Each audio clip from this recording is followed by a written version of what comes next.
Welcome, everyone. This is Denise, and you're on Universal Voice Radio with Drake, Tanaath, and Sunfire. And this is our, third installment of this, I think? Something like that. Yeah, something like that. Yeah, today if we keep this up, we'll 12th. need to make a regular feature. Yeah, absolutely. We're so happy to have you girls with us, both of you. Aren't we, Drake? You there, Drake? Of course he's I'm on here. the mute button. There he goes on the mute button again. My idea of technology is using a hammer on things that don't cooperate, and this phone's getting close. Yeah, we won't go into that. I've had a technologically challenging day myself. So, anyway, ladies and gentlemen, I'd like to thank Tanaath and Sunfire for joining Drake and myself again. And Drake, I'll let let's see. Do you want to start, or Tanaath? Do you want to start? Well, I'd like to kind of throw a little something in the mix. I posted something because people decided they were going to be disagreeable, and that seems to be generally the case with the government. But one of the things that people have to understand is that we're coming up to change. That change is going to be extraordinary, both in our governmental systems, socially, physiologically, that means your body, and a combination of mental, spiritual. And so, you basically got all the bases, loaded with a home run hitter up. And some of what we're looking at is uncharted territory. And due to that fact, some of the information is not easily come by. To go along with that, I've been really busy. As everybody knows, I dabble in intelligence networks and things of this nature, and it's going to get real shaggy here very soon. The people who have been in charge and running things decided some time ago that our little podunk selves didn't matter. Anybody don't know about that, go out on the internet and just ask that question. The other part of it is that people have fallen into the rut and allowed people to be loose and free with what we would consider personal and private.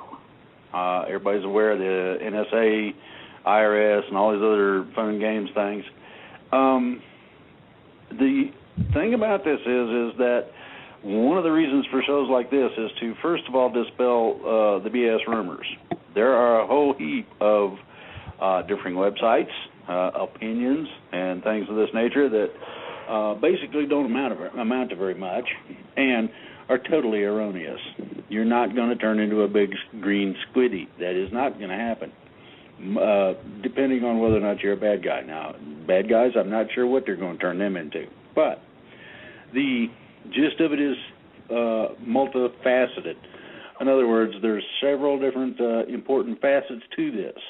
The first is acknowledgement, getting your head around the idea that angels, ETs, exist. And not only that, but you get to actually ask questions of a couple of people that are actually very closely aligned with these entities. The other part is that people need to understand that this is a part, and only a part, but a very important part of the effort to free the planet. Now, I can't quite emphasize that enough. Everybody's familiar with buying guns, belonging to a militia, becoming as much self-reliant as is possible, being able to do everything on your own, survival and all this. There are several things coming I've told about. Now, that's all well and good, but here's the other part. Reaching out of the darkness, in other words, entertaining the simplistic idea that may be, and trying to learn a little something about that, is much different when you're learning the truth than it is when you get this gobbledygook from varying other places. One of the main things I've tried to do is make sure that the information supplied, either on this particular Wednesday show or the weekend Sunday update deal, as being very accurate, real information. You'll see and you'll notice I haven't posted about this show yet. There's a reason for that. That's coming. The posts, though, that have been put out are a combination of minor news items that can have critical impacts. I told everybody about Cyprus coming 2-3 weeks before anything was done officially. It came about from a meeting that was a month earlier than that. So you got about 2 months. Then you've got this meeting of international bankers, and I mean all of them that were of any importance at all, representing a variety of different institutions. They met in Europe trying to figure out how to separate the public and private debt. Reason for that. You've had meetings of others that are diametrically opposed to alleviating us of any obligation whatsoever, especially they would prefer that we may remain stupid, nose to the grindstone, barefoot, pregnant, etc., in terms of their little slave ideology. Now, you can have a very nice rut. You can have the new car, the nice family, the great house, beautiful position, making all that cash, and yet you're still caught right dead in that rut. Now, one of the things I've stipulated in trying to free people's minds to the fact that there may be something more to what's going on than they think, and some of it might be pretty far out or extraordinary. That effort continues. The reason for this show is twofold, and only twofold. First of all, absolute truth. These are people that actually deal with it, as I do. I'm involved. Second part of it is this. You want the information to come from the horse's mouth. Eventually we will have other people join us, hopefully. We're working on that. As these things come about, you're going to be extraordinarily surprised. Yes, I know. There's a lot of people out there who are affiliated with other groups, have their own ideas about what is and what is not, what should be done. There has been many freeing of planets. There have been many revolutions, as we know, right here on this planet. The freeing of planets, there's been many. The revolutions have been many. There are certain parts of it that if you do it correctly, they come out right. If you don't do it correctly, you get an awful mess. Sometimes horrendous. Sometimes everybody gets wiped out. This is not what everybody wants. I would like to have a nice, long, ET length lifestyle, just out of curiosity. Kind of nosy and curious, and I want to know what's going on, and I'm just into everything. So that puts me in a position of wanting to make sure that things come out right. Several reasons for that. The living entity Gaia, better known as Mother Earth, or the planet, needs to go through this as smoothly as possible, just as we do. The living entities on the planet have a determining factor in terms of how smooth that transition is. So, to take the nightmare out of things, reduce the paranoia, and obliterate the fear, you flip the light on and watch cockroaches run. This is basically what is being done here. Nothing real complicated, just simplistic outing of information. And my hope, and this is my hope, if somebody has a question that's convoluted or they want to keep it as private as possible, fine. Send us an email. We'll see about it. I do not, and I don't know anyone who does, have the ability to see to individual requests very often. I wish that were different, but the manpower is not there. The people who know how to do what is needed are not available. They're busy already fighting the battles. Now, here's the other part. Everybody thinks this is going to be a golden era, a gaga land where you sit in your lotus position on the front lawn and go, that will come eventually for some people. However, in the meantime, we've got rather insidious, nasty whatevers out there that do not have our best intentions in mind. They want to see us stay in the rut, and this is the far out part, they would like to fill it in with some dirt just to make it difficult to walk. So you have to understand that in some cases, and everybody's run across a hard head, that absolutely positively will not change their mind no matter what happens to them, no matter what is presented, no matter what the experience is that comes about. Some people are just like that. That's all there is to it. No big deal. However, when you are dealing with something that's adverse or against or opposite our existence, it starts getting serious. It becomes critical that you handle things correctly. And the information that's given to the general population so they know about some of this has to be correct. So what we would like to do is make sure that, there's some questions that are very basic, and they have not been asked and openly presented in terms of answers. That's always going to be the way of things. If you are serious about trying to get yourself together in terms of understanding spirituality, and you got belief systems out the wazoo, everybody's talking a little bit different tale. If you want to know the truth and you want to really find out about it, I suggest you get my book. It's on the website. It gives you some of the very basics. It does not direct you in any specific manner of doing things. It gives you all of the options pretty much. Sometimes people automatically fall over things. Most people have to work at it a little bit, and some harder than others. The ideology here is to wake you up to the facts, let you know how things can work, and it's a strictly simple mechanical kind of hit the nail on the head with a hammer. Nothing real extraordinary. Some of the concepts are difficult to get your head around, but they're also stated simply enough, anybody can do it. So what I'm looking to do is not direct this in any way, shape, or form, but just to give an introduction, an interlude, and some preparation for what you might be wanting to look at. And with that, I would like to let Sunfire and our other guest elucidate to what they feel about everything, and maybe we can go into questions shortly after. What y'all think? Thank you, Greg. I think that's a decent idea. That sounds good to me. So have you guys got any kind of introductory thing that you would like to present, or did I do enough of it? I think you did a pretty good job there, Drake. I think we can probably get to the questions. I think anybody who's joining us for this third show in a row probably knows who we are by now. If not, the shows are in the archives. Yeah, I agree. Let's get it. Let's get to We'll give a quick recap. I'm Tanaath of the Silver Legion. Sunfire is a diplomat with the Galactic Federation of Planets.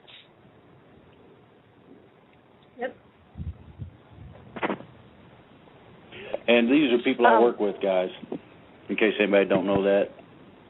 Absolutely. And Sunfire, if you will talk closely into the mic, because sometimes we have a little bit of trouble hearing you real clearly, okay? I will do my best. Okay. All right. I guess we'll go ahead and get started, and I may have to step away for momentarily when my dinner is delivered. But if that's the case, we'll play a song, and I'll just, get my dinner delivered. Okay. All right. If we weigh little, what about the weight of someone's arm around your shoulders, or of their body on us, or the feeling of lifting a child? And what about hugs when we ascend? Will our touch go through the other person? What about lying in the grass in the sun and feeling the weight of our body on the earth? Will we be weightless? You won't be weightless. You'll still have some mass. You'll still be made up of matter. Matter itself will be made up differently from what it is now. It will have a different density. You will still be able to touch, to feel, to enjoy the grass, to enjoy the sun, to pick up a child, to enjoy the embrace of a loved one, to enjoy making love. all of those things will still be present. Okay. What about smells and weight and solidity of life? Will it all be ethereal?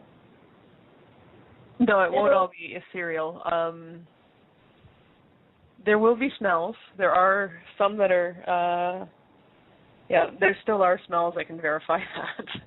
Anybody who's ever had a ghost smell, it definitely does still exist at that level. Yes, and taste and all that. If anything, instead of it being lessened, it'll be more enhanced and more distinct and more vibrant. And in addition, when you're touching other people, there's more of an exchange of energy that goes on. It's not as prosaic as touch in this world. It's more. There's more to it, right? Yeah. In addition to the touch, there's a great deal of information that comes along.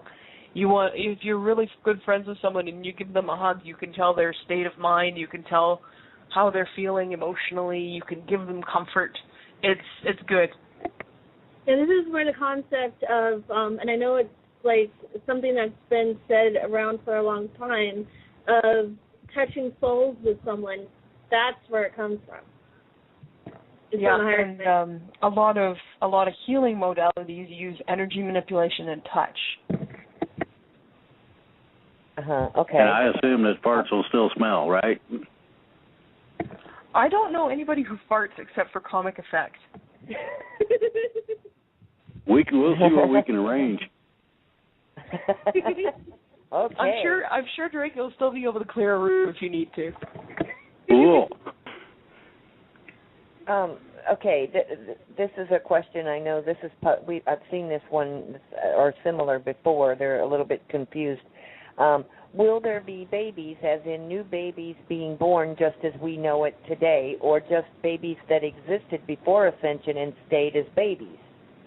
No, you can. There's still pregnancy. A lot of people still choose to gestate. A lot of people still choose to bear. You're not going to see women dying in childbirth. It's not going to be nearly as painful a process as it is down here. Okay, cool. There's, several modalities for producing kids, so. Right, they just couldn't wrap their heads around the idea of, manifesting a baby, or, they thought, well, does that mean, childbirth and everything is going away?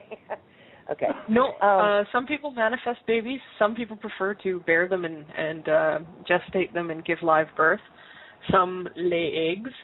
It all depends on the species, the individual, the culture, and, individual desires. Some people really, really, really like being pregnant. Okay. I've had some people accuse me of being hatched, too. Hey, I know plenty of nice people who are hatched. All right, here's one. I guess we won't need that bathroom in our home anymore. What are we going to use those little rooms for? I don't know, maybe showing guests, hey, we once used these. Can you believe this? Yeah, or maybe, you can always turn the extra space into a closet to store the stuff that you collect traveling around the galaxy, Yeah, you won't need it to store the clothes. You've got a replicator for that. I need more closet space myself. Okay. I don't think the ladies will understand not having to have a closet. I really don't think they're going to get that right away. I have been informed by my fiancé and my brother that if I was not dressed, I would run around in a sack. So I think I'm one of these people who, doesn't know what a closet is. Okay, let's see. My computer keeps dying and Skype freezing when your show starts. Is that an attack? It's possible. I've heard of people who have had this kind of problem. I've also heard of people who suffer from various seemingly unrelated physical ailments during shows. Also could be brought about by something maybe a little more pointed and targeted. I don't know how to fix the problem, but yeah, we've heard reports of this. Okay. And I think my dinner might be arriving, but I'll let you know. In an Alex Collier interview, he talked about the emotional range of the Andromedans being affected by what is happening here on Earth regarding the shift. what has their emotional range been compared to ours, and is it changing now? If not, then do they expect it to change, and how? I know that Collier mentioned that they also have been studying all the possible and likely outcomes of this emotional range change. If y'all don't know the answer to this, please get with your folks and ask them and share the answer with us the next time. I can't speak about the Andromedans, not being one of them. I can speak about our own people and the things that they have noticed. We have something we call a Earth sensitization program, which is mandatory. Everybody has to go through basically a simulation in the holodeck in which they live for a period of time thinking that they are a human being down on Earth with the same trials and tribulations that we have, the same challenges day to day. And I find that it really does cut down on arrogance and raises empathy. So anybody who might have had a tendency to, just poo-poo Terrans and the Terran experience, well, a week or two in the Terran sensitization program, and they're no longer poo-pooing anything. They're saying, we need to fix that stuff, and we need to fix that stuff now. When it comes to emotional expression, they have all the same emotions we do. We find with the positives, the negative emotions like fear, anger, jealousy, hatred, that kind of thing, they tend to be not as prone to them, and those things tend to pass a lot quicker. And also, I've noticed that the positive emotions seem to be more broader range and even more sensitive, or more like... Yeah, they're emphasized. Yeah. Okay. All right, next question. After we ascend into 4D, will there be a universal planetary language, and will everyone speak it rather than having, like the French, the Germans, the Russians, the Americans, blah, blah, blah, blah, blah? Well, likely with telepathy and universal translators, that won't be necessary. We're not in the habit of forcing populations to speak a specific language. Those who wish to do so may. I personally am of the opinion that every human language and every language that exists is valuable from the point that it offers a different psychological perspective. Every language has a unique psychological perspective, and it is a tragedy when a language dies out. So there's not going to be any that we'll be able to communicate multi-language. That won't you know what I'm saying? Like that we'll be able to, with the ascension, that like say I would be able to talk to somebody in Germany and be able to communicate, whereas before, unless I knew how to speak German, I couldn't. There's universal translators for one, and for another, people who find their capacity to learn new languages is greatly increased, such as you might be able to get the language pack and forget Rosetta Stone. 3 days later, you're speaking fluently. It takes about 3 days for it to settle into the system, but once it's there, you're fluent, and nothing's going to make you forget it. Yeah, I mean, there is a universal symbol language, but just about every planet, every race has its own unique language, and languages are celebrated across the universe. And being, in communications, that's one of the things that I love is being able to learn any new language that I can. And, like Taff said, Taff said, you can use the short version. Yeah.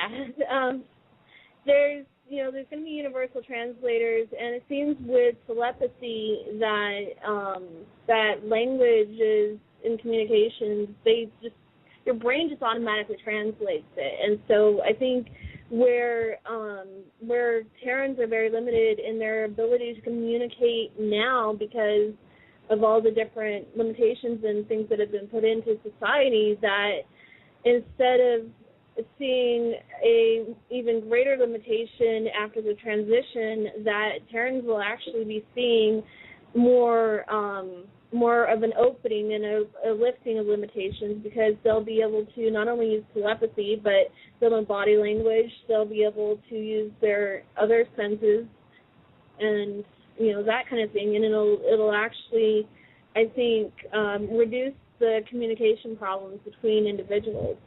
Indeed, and you're going to find the average Joe fully capable of learning between 15 and 20 languages and being fluent in all of them. Do you think that there will be general amnesty for those who participated in the UFO ET cover-up, and is it a good idea? General amnesty? I can't say anything about general amnesty. I think that it's going to be largely dependent on individual circumstances. In a lot of cases, people did what they did out of fear of reprisals against their family, against themselves, out of fear of, maybe perhaps a genuine altruistic fear of if this gets out, there'll be widespread panic or whatever. It might have been misplaced, but there are those who were just doing it out of what they thought were genuine altruistic reasons or out of fear. In individual circumstances like that, amnesty may be appropriate. In the case of people who did this deliberately with the intent to harm humanity and harm this planet and harm Terrans on this planet, I don't think amnesty will be warranted. Right, agreed. Yeah, the Federation is, very much going to take each individual on a case-by-case basis. And this doesn't just stand for cover-up. This stands for everything. If there's mitigating circumstances, those things will be considered. If there aren't any, it's going to be a lot worse for individuals who willfully cause problems. That doesn't mean that anybody's going to be able to get off the hook if they're genuinely guilty about something. And even if there's mitigating circumstances, they'll still be required to face up to what they did one way or another. Nobody's getting off scot-free. And I think this probably fits along with people's Terran's plans for what should be done. I mean, we don't exactly want to go about hanging somebody who is innocent, but nor do we want to be letting the real monsters run off. There's definitely not going to be a case like what you see now where whoever can afford the best lawyer or can buy off the justice system gets off scot-free no matter what they do. That won't be happening anymore. When you're dealing with species that are composed of almost entirely of telepaths, it's a heck of a lot harder to pull BS like that over people. Yeah, plus there's methods of preserving things that are thought to be destroyed. We have plenty of evidence preservation techniques that, and ways of knowing who's really telling the truth and who really isn't, that go far beyond what is here on Terra. Last night I viewed a video that could change everything very quickly. It was Mr. Paul Hellyer, Canada's defense minister, and he was speaking to the Canadian Parliament, revealing the long-known truth about UFOs and how our governments have deceived the people about their existence. Hellyer is a man of great courage and a true visionary. He told of his long disbelief in UFOs, but finally realized the truth after studying documents over a 10-year period. He then revealed that extraterrestrials are here to help us and give us incredible technology that will bring health and cultural advancement to all of us. The Illuminati have hidden these technologies from us to keep us oppressed. When he advised that the ETs had solved the problem of cold fusion and free energy, I knew the ball game was over. Goodbye OPEC and the government lies. Drake and Company. The global media is currently under the control of the evil cabal. How long do you think it will take for mainstream media to pick up on the Defense Minister Hellyer's fantastic revelations that many ET species do exist, and our government has been working with some of them for decades? Not long. No. The realistic estimate that I've gotten from my people is somewhere in a matter of days. Now, I know that sounds pretty fast, but that's what I've heard. All I know is I'd love a chat with Mr. Hellyer. I think that would be interesting. I think disclosure is very important, and, as far as the time frame, it's very difficult to pin any time frames down because things change practically by the minute. But I do know when it happens, it'll happen fast. yeah. Yep. Yeah, it's. I'll go back to when I was first on with Drake.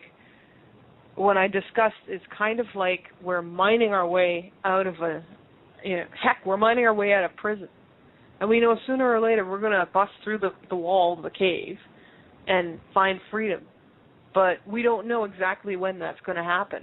All we know is that wall is sounding thinner and thinner.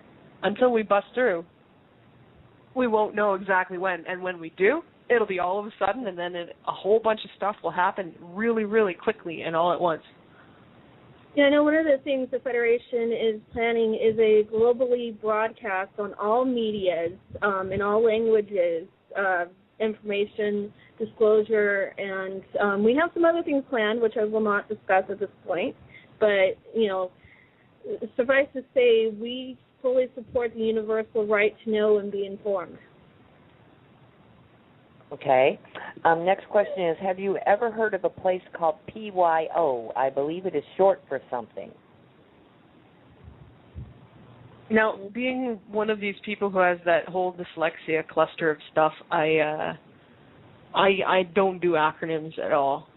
Sorry. Okay. Maybe this will help. I believe it is short for something. I was told that this was my home when I was around the age of 15. I have asked a lot of people, and no one seems to know of it, and I was once told that it was a planet or a star.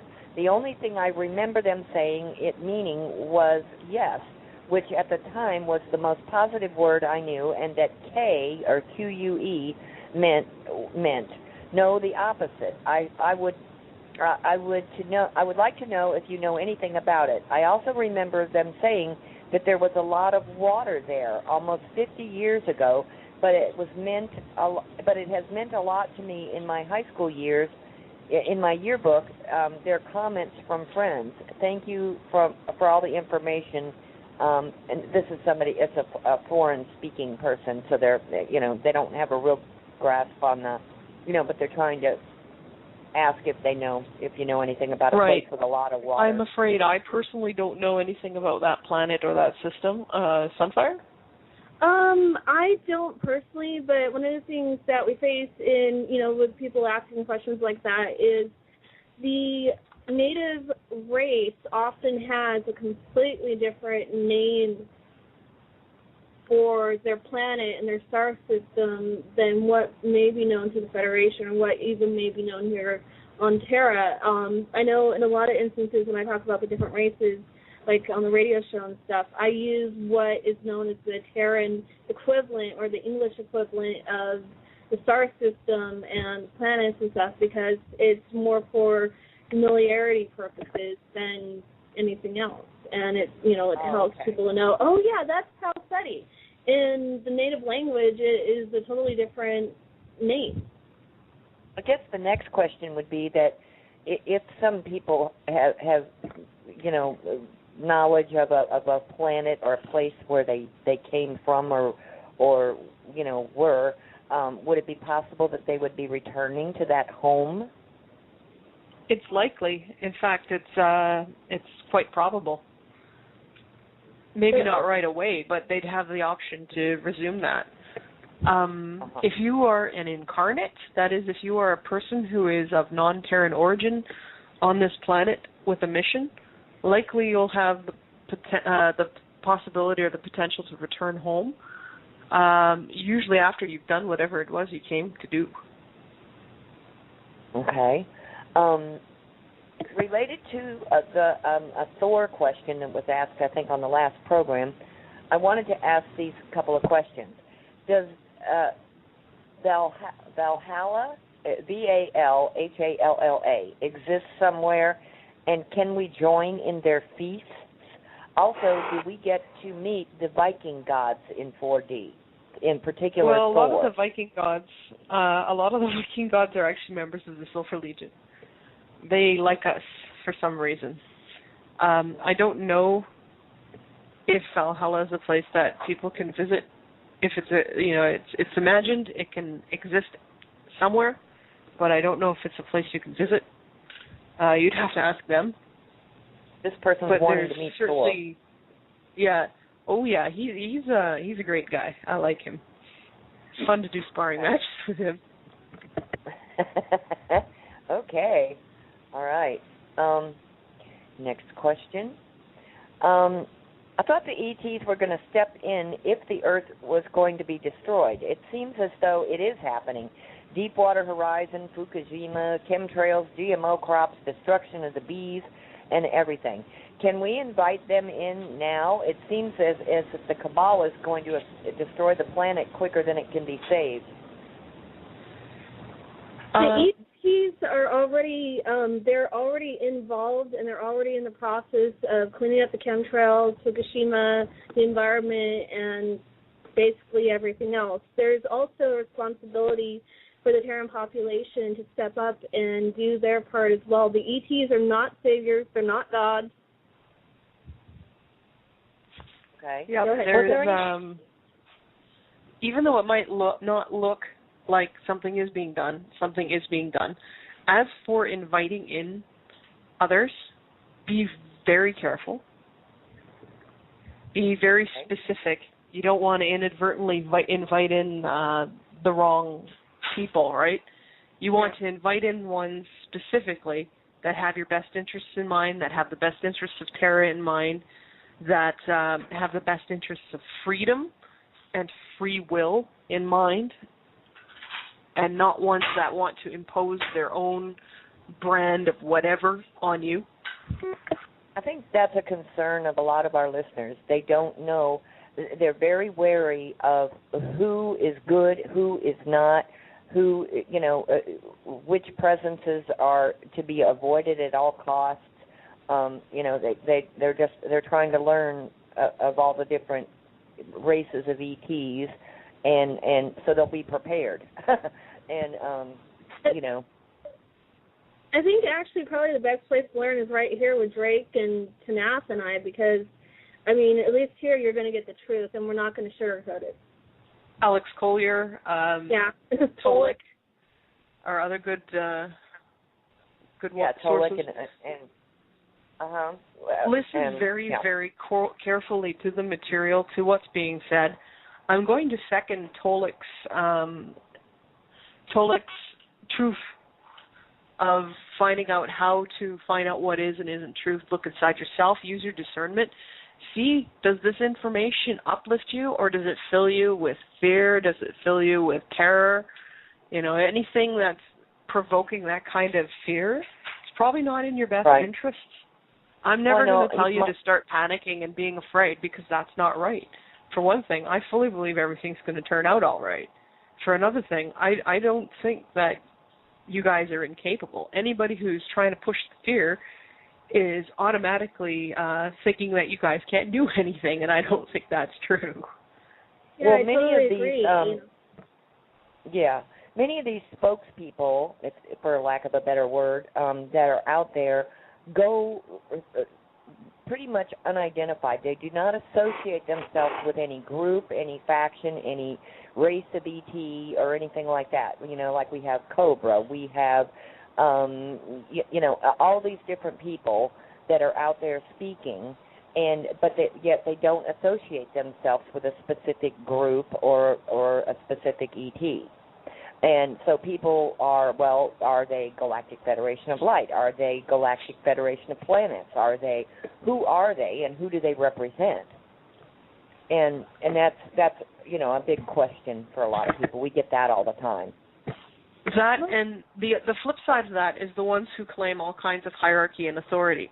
Council of this, Grand Council of that, all of the Andromeda Council is one thing, because they don't claim authority over you. The Galactic Federation of Planets does not claim authority over you. But you've got these like Orions and Pleiadians and Sirians coming out of the woodwork with their councils of this and that and the other thing, and all claiming hierarchy over you, all claiming that decrees have been made over you, all claiming that all these decisions have been made as to what to do with you. No. A lot of these apparati don't exist, for one thing, and for another thing, you're not subject to anybody's decrees but your own. Mm-hmm. I totally agree. And I mean, when it comes to, these things where they're like, Pleiadian this, Andromeda that, Orion this, Orion that, stop and ask, okay, to come from the Orion constellation, which is a big constellation, what star system do you come from? Just because somebody says they're Pleiadian doesn't mean they're a positive. The same thing with the Orions, and, the Andromeda Galaxy is a huge galaxy and a constellation. Indeed. It's, you've got any number of potential weasels in there using those terms as weasel words to get by your defenses. Again, if they're issuing decrees, if they're issuing proclamations over you that involve your life and your existence on this planet, what gave them that right? Absolutely nothing. This planet is intended to be a free and sovereign, self-governed planet governed by Terrans, not by anyone else. You can choose whether or not you wish to participate in any of the number of intergalactic and galactic organizations, but you will be self-governed even if you do so. If you participate in the Galactic Federation of Planets, you will still remain self-governed. If you participate in the Andromeda Council, you will still remain self-governed. You're not required to cede your sovereignty to do that. Yet all these people who are coming and making proclamations and saying that it has been decreed and saying that their hierarchy dictates this or that, they're not coming in with your sovereignty and your best interest in mind. They're coming in to take that away, to enslave you. Absolutely. Okay. Totally agree. Next question. What is the significance, or was the significance, of an explosion on the moon during the month of May? It was an asteroid. It was an asteroid, okay. Yeah, sometimes an asteroid is just an asteroid. Okay. Let's see. There was a link posted on the Facebook Universal Voice group about a week ago, and it had to do with crystal pyramids in the ocean. And it had something about Chase Clay. Would love to hear a response regarding that, if you know anything about that or can address that. Oh, yeah, there's crystal pyramids not only at the bottom of the Bermuda Triangle, but a few other places. No, they were not built on dry land. They were built there. They were built in place. Some of them were built on dry land, and then when continents sunk, so did they. Yes, these exist. Yes, there are multiple ones across the world. Yes, like all other pyramids on this and other planets, they are used for things. Usually, pyramids are used to stabilize planetary masses. They can also be used for healing, for energetic balancing, for transportation, for communication, for all kinds of things. We actually are still finding out all the things that you can use pyramids for. Okay. Okay. Is the Earth truly going into a new golden age? This is one thing I believe yes it is. However, this is not something that happens automatically. I want to stress that while I do believe that this timeline is the one that goes into Golden Age, that does not absolve us of doing the work. If we don't do the work, there will be no Golden Age. So just because we're supposed to go to a Golden Age isn't an excuse to sit on your duff and say everything's going to solve itself. If you feel called to fix a particular problem or contribute in a certain way, follow that. Don't just sit there. Okay. For Tanaath, Drake, or Sunfire, or any of you, what is a singularity? This term has been thrown around a lot in many circles, and I've never gotten an answer that has made sense. I've usually used it to refer to a black hole or other gravitic point like that. Yeah, generally speaking, it is part of a black hole. It's in quantum. Drake, you want to go for this one? I mean, because I know about point singularity weapons, and I know about singularities as far as black holes and white holes, but I'm not... Singularity drives. Yeah. And I also know about another thing referred to as the singularity, which is, I guess, they're thinking of sort of the quantum leap point or the paradigm shift point where AI or computers and electronics will become sentient. Yes. Do you want to go for explaining? Did you want more information on that? It's complicated. All right. Now, to make it simple is fairly easy. Think about a complete circuit. Usually takes two wires, positive and negative pole on a battery, and when you put them together, it either overheats the wire or runs the battery down or turns the light on or whatever. A singularity is a combination of both positive and negative poles at the same time into a singular pole. Everybody has trouble getting their head around that because it is not real simple, but it's easy enough to explain. The fun begins when you understand that a singularity can be a gravitational pole, and the people at CERN, the Great Collider, have been playing games with that for a while. You also have the capability of using this for a combination of different uses, one of those being a power supply. And I'm not talking about the regular electrical kind of power necessarily. There are other forms of power. Anybody who has seen the space shuttle come into our atmosphere has noticed the plasma on the wings. Okay, well, that is a direct reflection of a type of power that is capable of being used if you know how to produce it. If you want to get into the fun and games, take a piece of pipe, put dirt in it right out of the garden, squeeze it, and you get what's known as a piezoelectric effect, meaning that when you squeeze it, it produces electricity. You have the same thing true in terms of a gravitational field. The positive and negative attraction of something flowing through matter is very simple. If you have something that is a pull or conductance on one end and a propagation or push, this is the way we make electricity, on the other, you can create speeds that are extraordinary in their velocities.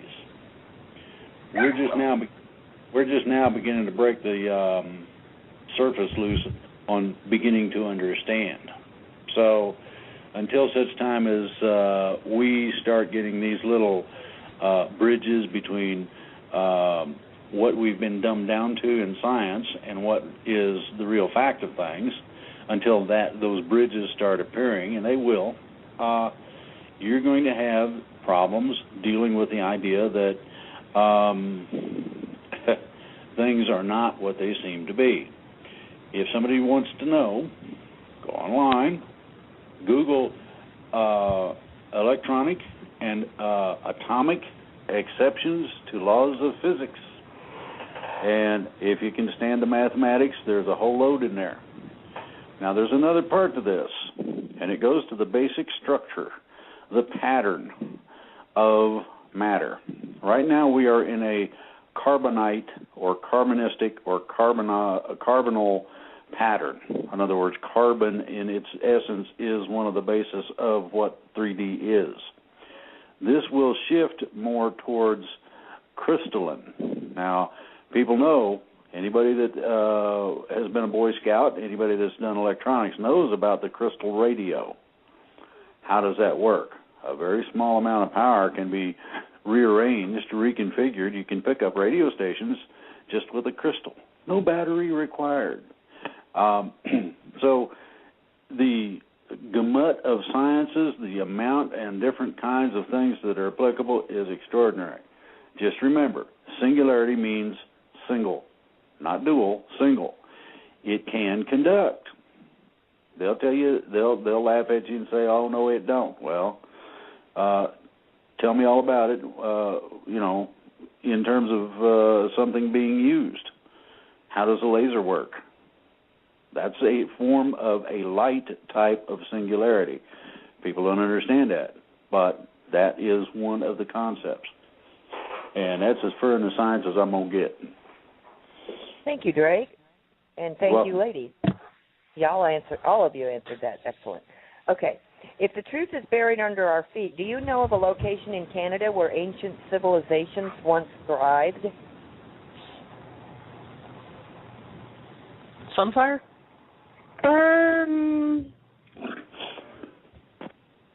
I'm thinking, not off the top of my head. I know that that there's some on the coast near British Columbia, Canada, that were, trying to think here, a satellite substation of New Pacifica, but I don't know the exact coordinates. There's another place. You go two-thirds north. Go two-thirds north in the center of the grasslands between the Rocky Mountains and the Appalachians. When you get to the point of two-thirds of the way through the body of Canada, either left or right is the direct direction.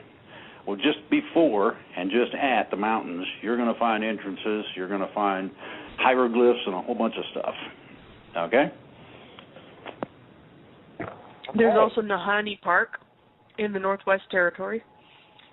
Nahanni Park and the Nahanni River, it has an age-old reputation for, well, if you go in there, you're going to lose your head, literally. Okay. Next question. Terry Cassidy interviewed James Casbolt and another so-called super soldier who said that Obama, currently in office, is a clone, and that as we go about rounding up those responsible for all of their misdeeds, how are we going to go about arresting the real person and not the clone? We actually have methods of detecting the difference between clones and the real people. When it comes to arresting the real person over the clone, you better make sure it's the real person who committed the crime, not the clone. Because executing or arresting somebody for the crimes of a clone is a crime itself. They're not to blame for what a puppet has done in their name. Agreed. Okay, so will us human beings be able to discern the difference? Will we know that we have the real person or that we have a clone? Will we know? After the fourth dimension, yes, likely. Yeah, definitely. And in the meantime, I prefer not to reveal how we tell the difference because I don't want to start an unwittingly a witch hunt. Okay, well, I think that the question really is that, you know, we're supposed to clean up our act and get things correct and get, you know, like some of these people out of the way before ascension takes place. So if we haven't ascended yet, how are we going to know?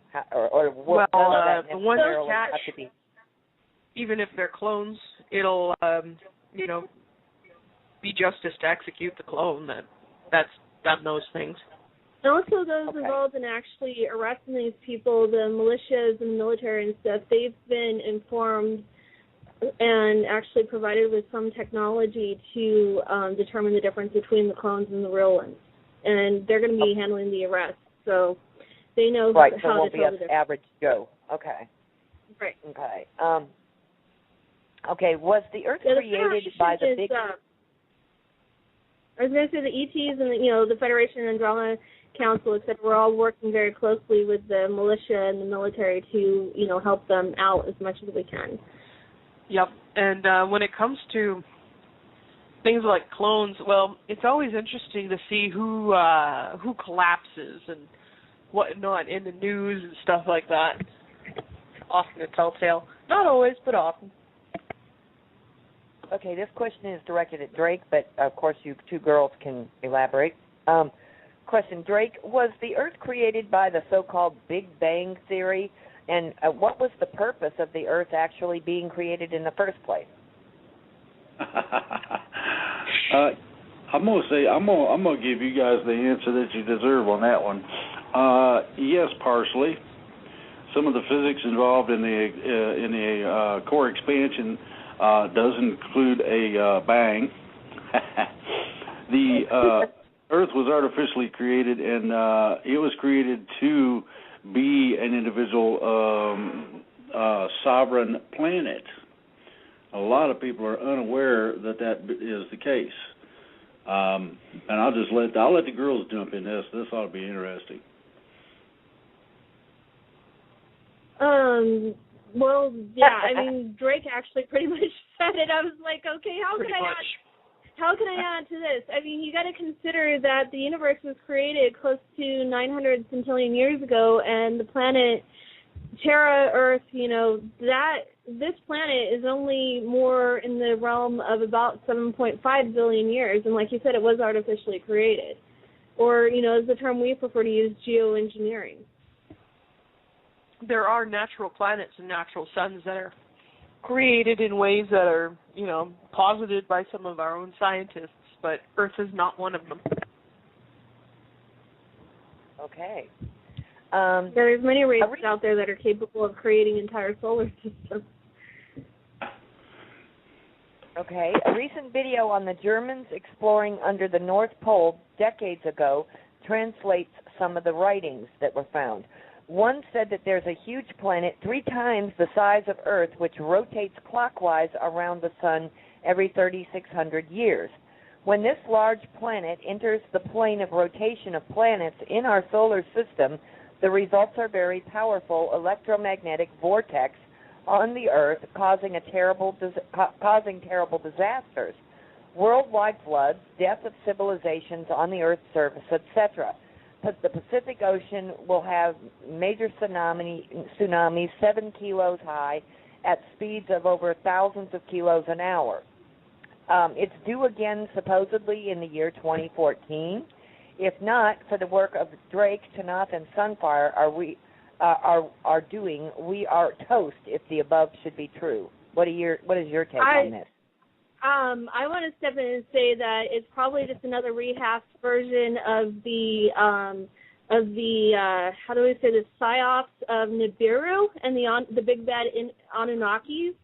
As far as the mass casualty destruction events, those only have happened in the course of history of Terra when the planet was forcefully moved into one orbit or another, like when the planet was in a different orbit 5 days, with a 5 day shorter rotation around the sun and moved to its current position.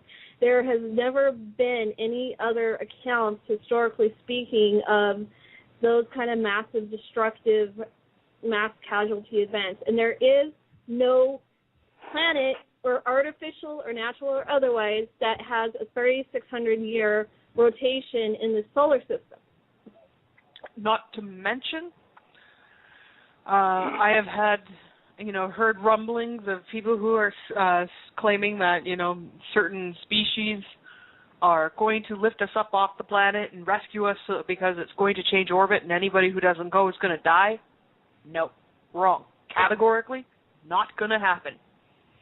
Somebody shows up saying, get on my spaceship to save your life, don't do it. The only ones I'd trust are the Andromeda Council, and then it's not to save your life. It's like only if you do not wish to ascend. Okay.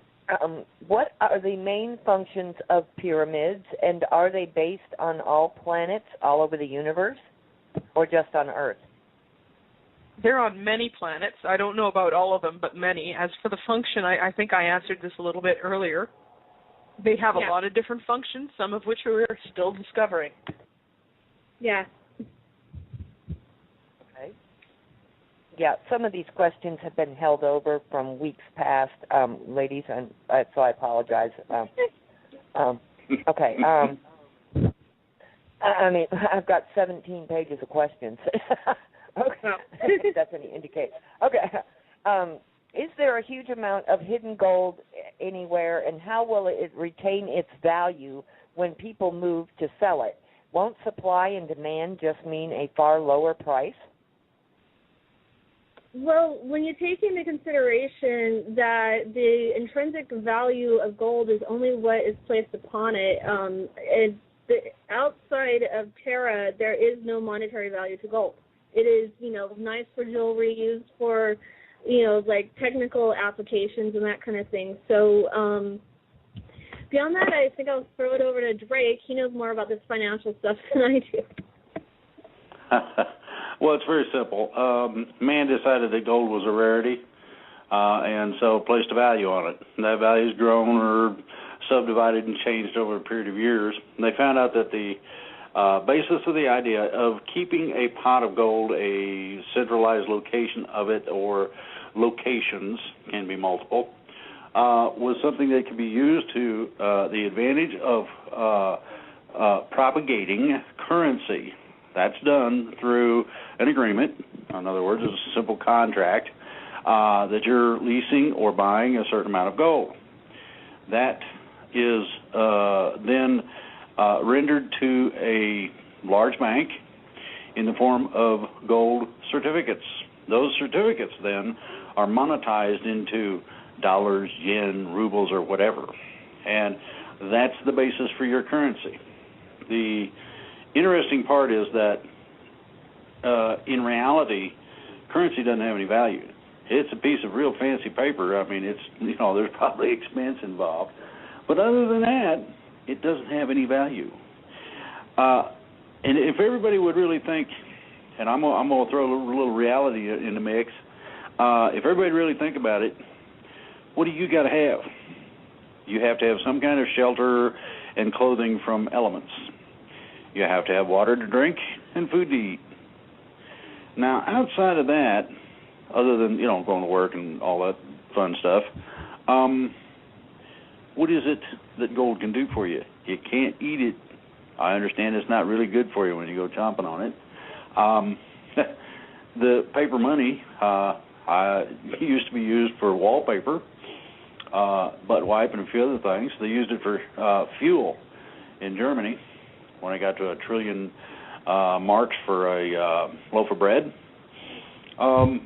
This is the reason behind the idea that a moneyless or cashless society is not all that difficult to do, to come about. And it accomplishes a bunch of things. Right now we got an attitude of, I'm doing fine, keep your hands off my stack, Jack. And I make so much. Oh, I make more than you do. Well, does that mean I'm lesser than that? But the standard of looking at the value of an individual has been equated to commerce and or money. So we have a screwed up society. You got a bunch of young people that don't believe there's a future because of all this ring around the rosy and rigmarole. You teach them things in school that they can't use when they go outside the door of it. You do not get them ready to be a self-sufficient or productive human being because few people are teaching the work ethic, actually enforcing it with their children. Few people are seeing that the value between human beings, and I mean that literally, and I'm not talking about just your spouse, I'm talking about everybody you meet, everybody you deal with, is thousands of times more valuable than anything you can, I got a diamond, or wow, look at the gold I found. It don't equate. You can't buy love. Pretty simple.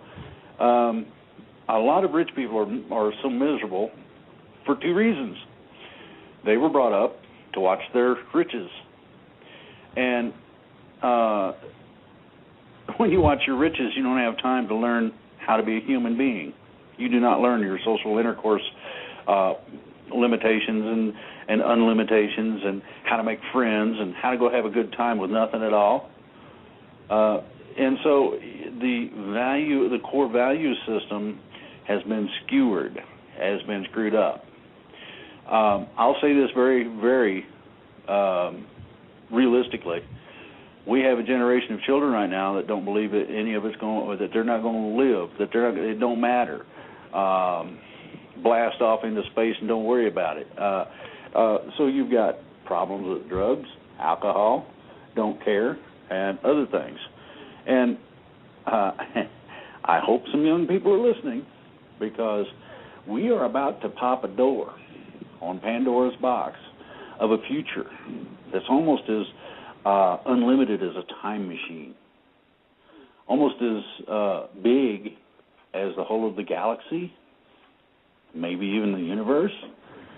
How much fun could you have tooling around out there? What could you discover to be used that might be of advantage to everybody? What grouping of people, just like Star Trek, could you discover that would be really awesome, that you'd like to spend time with them, to learn about them, to exchange views and values? What's the limitation on advanced technology? So, when we get these things in the correct perspective, you find that riches don't mean squat. I'd rather lay up my treasures in the heart of another human being that appreciates my care for them. The essence of that cannot be matched. The unlimited love, and I'm talking about the little puppy dog love that a child expresses for their parents, this kind of thing. This should be evident throughout society. We need to change it. We need to get it right, and we need to adjust it so that it is, once again, value that really drives it, not gold or silver. Next. Okay. Let's see. All right. The Galactic science stuff that people have asked about is most likely coming from Ashiana Dean's material. She claims to work with an ET group called the Guardian Alliance, who she claims are very good guys. She has a 6-hour, 3-part interview with Carrie Cassidy at Project Camelot. And what do you think about her and her material, or the group that she's claiming about? Well, that's a really non-specific name, Guardian Alliance.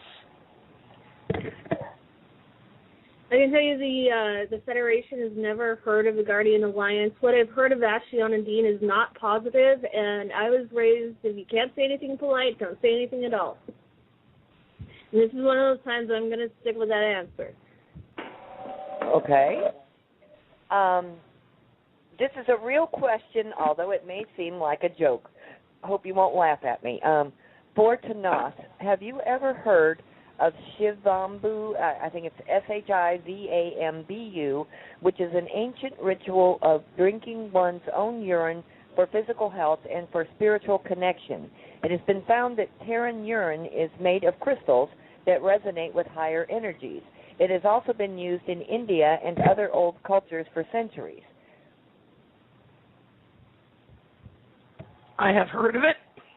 I could not confirm or say anything about the practice other than I've heard of it. Some people do it, appear to do just fine.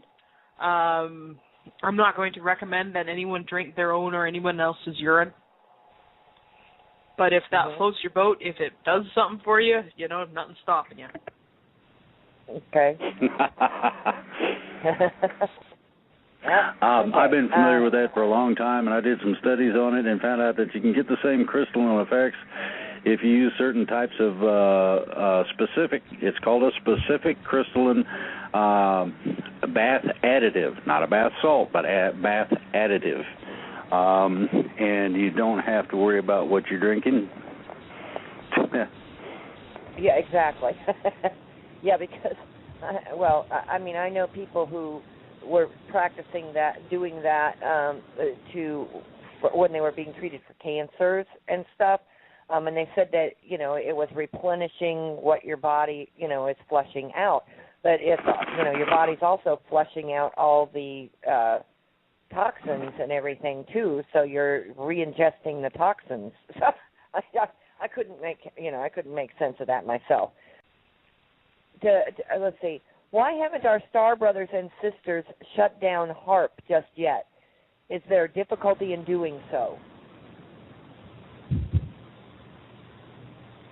Well, somebody might want to try to go out and pull a plug and see how they do.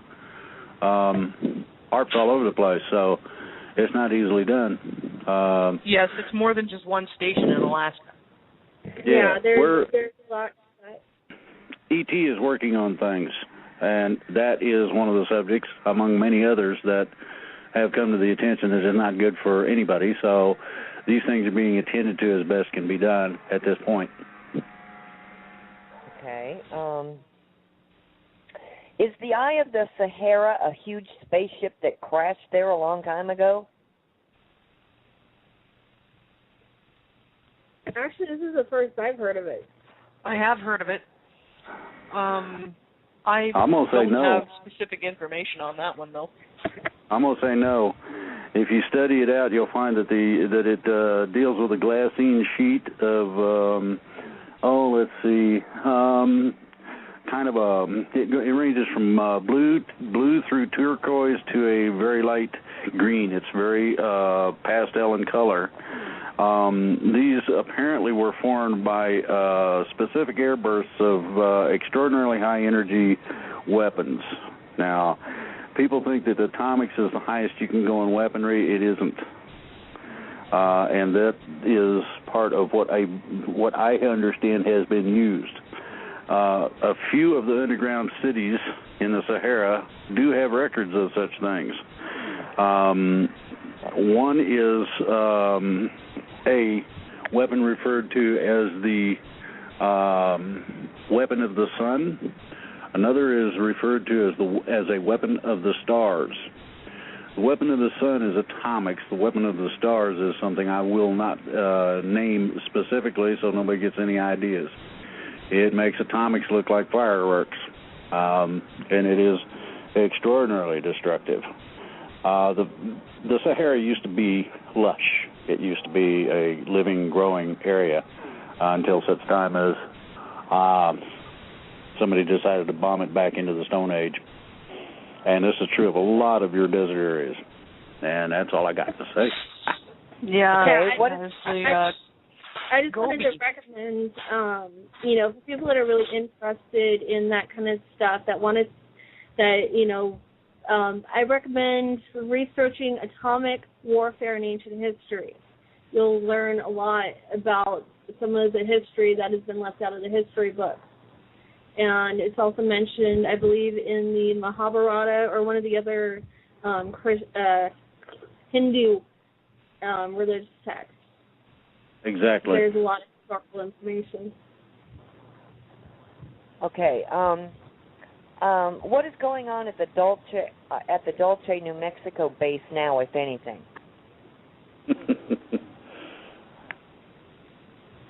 As far as I understand, and granted, I could be wrong here, but I was told that it's been cleared out. Okay. When we ascend to the next dimension, will people have morals again? Yeah. Okay, so society won't be so horribly decayed. But it depends on... won't be what? It won't. Our society, it's so morally decayed right now. It's no. People a lot of have that is the result. Yeah. A lot of that is the result of basically a coordinated attack on civilization through the use of media and through the use of what I guess you could call the collective consciousness or the collective unconsciousness in this regards. A psychological and sociological attack designed to produce a society where, at least in public, we don't have much of a moral compass. I think you will find that individuals still have much of this. It just doesn't appear that way in the media and in the news. I would also say that some things that are considered within the realm of morality are not going to be something that you're going to see a resurgence of, and this includes a lot of the repressive ideologies of surrounding human interaction, particularly in terms of relationships and children and child rearing and stuff like that. Sex is not legislated in the fourth dimension in positive societies. It does not. It doesn't matter who you fall in love with or who you make a family with. those kinds of things aren't legislated, because pregnancy is largely a voluntary issue as opposed to an involuntary issue. You don't have things like unprepared mothers starting too young and society's generally venomous hate on them for that. Yep. Okay. Yup. All right. Let's see. Sorry to keep saying that, but the questions are coming so fast and furious that everything keeps bouncing around on me. Okay. Tolek mentioned that pyramids on Earth and Mars are related to the reptilianization of this solar system. So are there plans for removing these, quote, landmarks, unquote? Some pyramids are involved with that. Not all pyramids are. When it comes to pyramids, it depends on all the other places that have pyramids. Removing them isn't always a good idea. We have absolutely no intention of removing any of the pyramids. One of the key purposes of the pyramids is to balance and stabilize the planet. And I mean, there's so many other uses.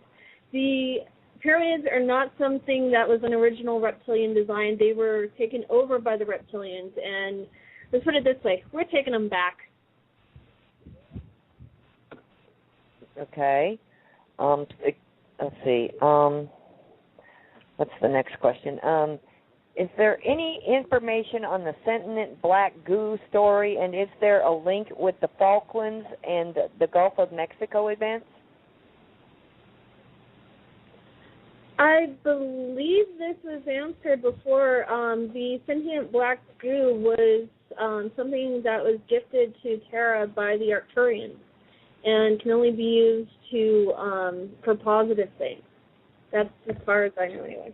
I remember when I first encountered the tale, here was this guy who was telling me about this stuff that seemed to have nothing but positive benefits, and his conclusion was panic, fear.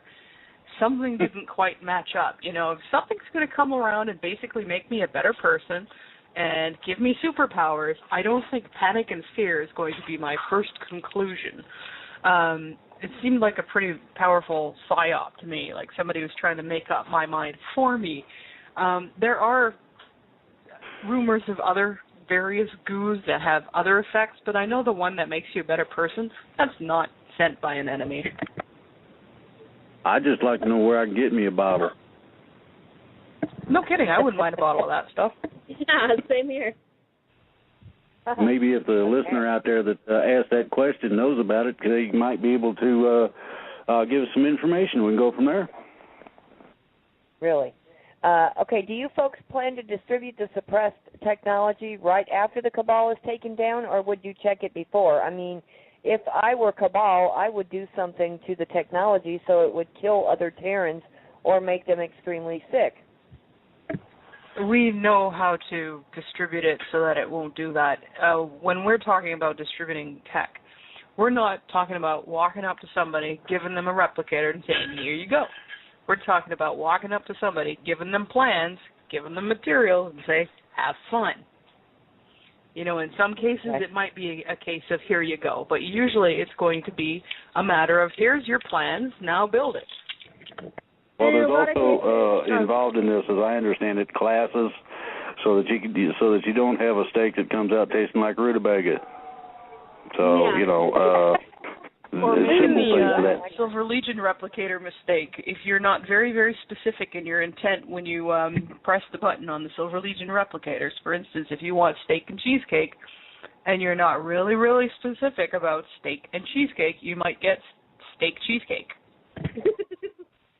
Yeah, a lot of it, we're going to be looking over the patents and making safety improvements, but 99% of the tech that is going to be released is going to come from patent stuff that has already been invented by Terrans before we release any other extraterrestrial tech to the general population. The Terran tech will come out first. And we got a lot of it. Yep, and we also have the means to protect people, so there's no more knocking off somebody for having an over-Unity device. Now, Now, there's something that people don't know, and I'm going to put this into the mix. Part of the releasement of the collateral accounts will deal with funding and making sure that manufacture of things of this nature is available so that people can have the technology. Okay? Okay. I know one of the things that, people I've seen just getting really upset over is all these patents that are being made up in the U.S. government and several other places claiming ownership over people's DNA, genetics, soul, all this other stuff. The Federation intends to completely remove and destroy those patents because we do not believe that anybody but the individual self should have any claim of ownership over, their own body. And when it comes to ownership of ideas, because of the nature of information itself, we do not believe in the ownership of ideas. The way ideas travel is if it occurred to you, it can occur to others. You do not own that idea, even if you are the first one recorded to write it down or express it. And if you aren't the one to record it, write it down, and you still had it, it'll move on, and somebody will do something about it. Ideas spread. They don't use, I guess you could say, conventional methods to spread either. They use quantum methods to spread. And the other part is that no entity known that I know of is allowed to have, quote, ownership of life in any of its diverse forms. Yep. So therefore, indeed. I buy Monsanto, among others. Yeah, no kidding. Yay. That's we really don't like really Monsanto. Yeah, actually, I'm going to say you guys should keep your eyes out for Monsanto-based crop field circles.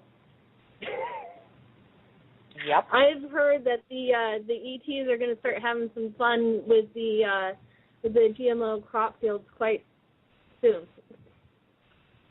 Yeah. I've been posting a bunch of stuff on our Facebook page about Monsanto, and I think everybody needs to take a look. If you haven't, get on there and take a look. It's in there. Mm-hmm. I knew Monsanto was a dirty word back in the early 2000s. I'm Canadian. I grew up on a farm. Mm-hmm. It's largely because of entities like Cargill, which is a Monsanto subsidiary, that we have things like Mad Cow. I knew a dairy farmer who, after the feed ban in Canada, sent feed back twice because he could smell blood in the feed. This was after the ban on blood and animal products in bovine feed. Mm-hmm. So don't blame the farmers when a case comes up. Blame Monsanto. They're the ones who are supplying the feed. This farmer, after sending back twice, started growing his own, and I now get my beef from him. Mm-hmm. Yeah, people don't understand. For God's sakes, get out and use your weed eater, because if you are using Roundup to edge your yard or whatever, you're putting Agent Orange in your yard in a bottle. Well, not to mention dandelions are incredibly healthy. Absolutely. And keep the weeds and the heck with the GMO grass. Okay?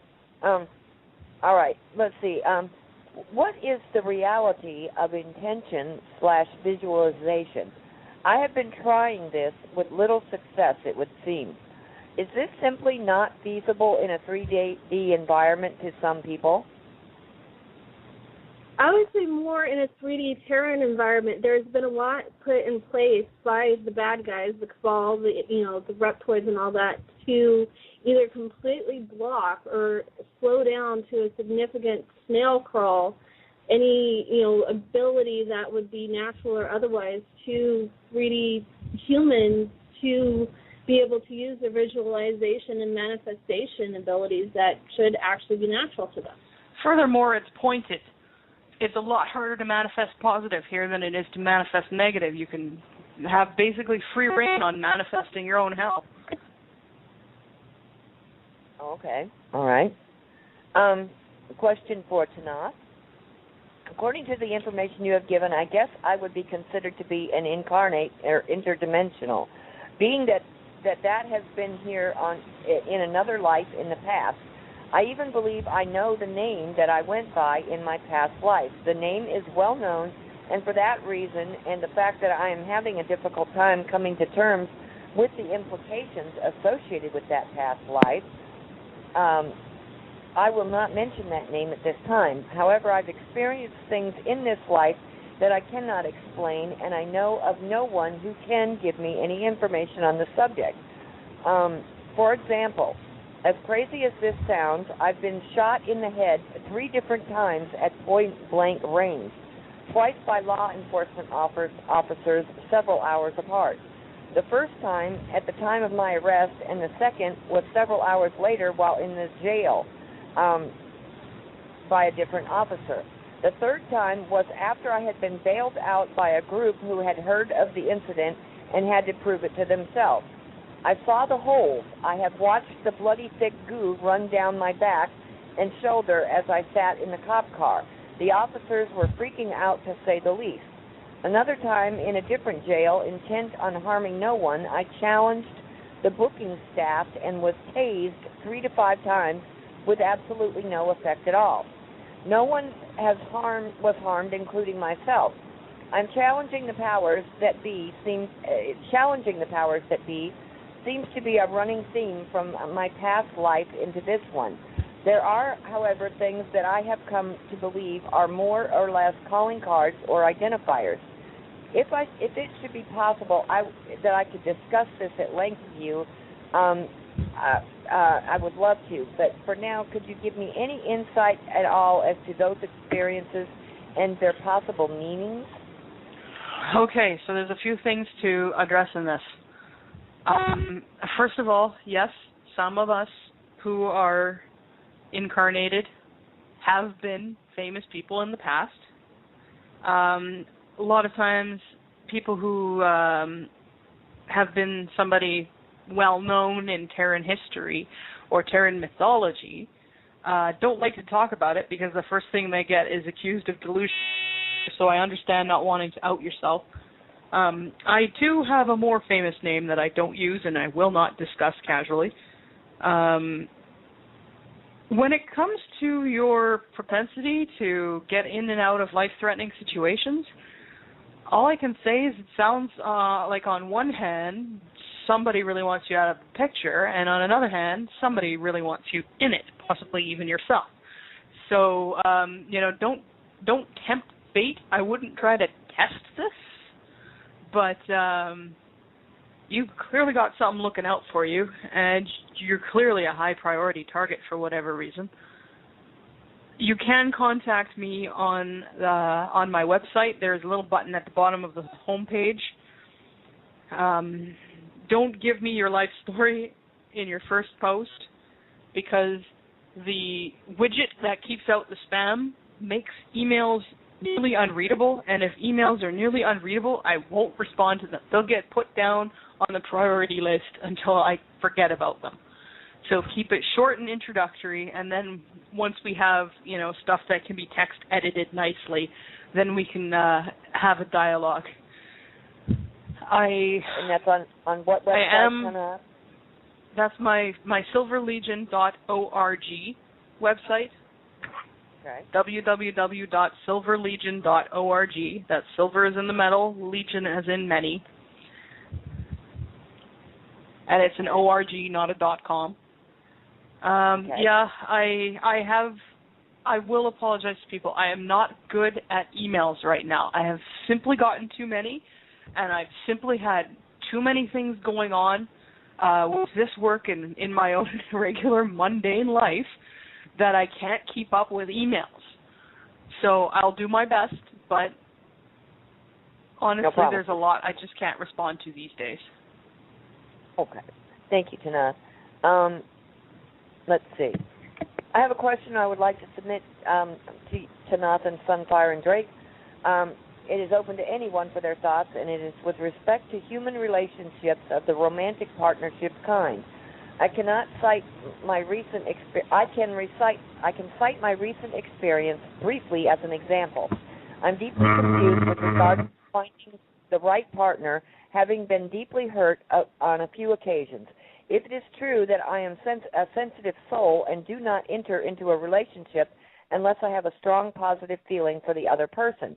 6 months ago, however, I met someone via the Internet for whom I have had a very positive feelings about as soon as we met in person, and these feelings were reciprocated. I saw also a number of highly encouraging signs around this time with respect to potential relationships, even so far as to say that this person was, I thought, the one for me. After 1 month of a friendship, we became a couple. The first 2 months of the relationships went very well, with issues surfacing in the last 2 months. I was then unceremoniously and very suspiciously dumped, and I'm still very upset and confused by the whole situation. I know it's only natural that you get to know a person over time, and you're on your best behavior, and it eventually wears off. But it is something that doesn't quite add up for this one with me. I have been told that I was not meant to be single in this lifetime, and that I was not seen as a solo operator. At age 38, I'm starting to feel like I might have missed my boat. I wouldn't worry about that, especially if the timing is right according to the Andromeda Council. You got a lot more time in which to think about this in this lifetime than, 38 and up. So when it comes to that, don't worry. You'll meet them eventually. Mm-hmm. I just thought it was important to add that in there. Right. You're going to meet them eventually. Right. Okay. And you don't need to worry about not being in the prime meat market age group anymore. For one thing, Gotcha. Love is not defined by age. Not in Correct. any way, shape, or form. I've known people on Terra here who have met their one and only in their 70s and 80s and had wonderful relationships.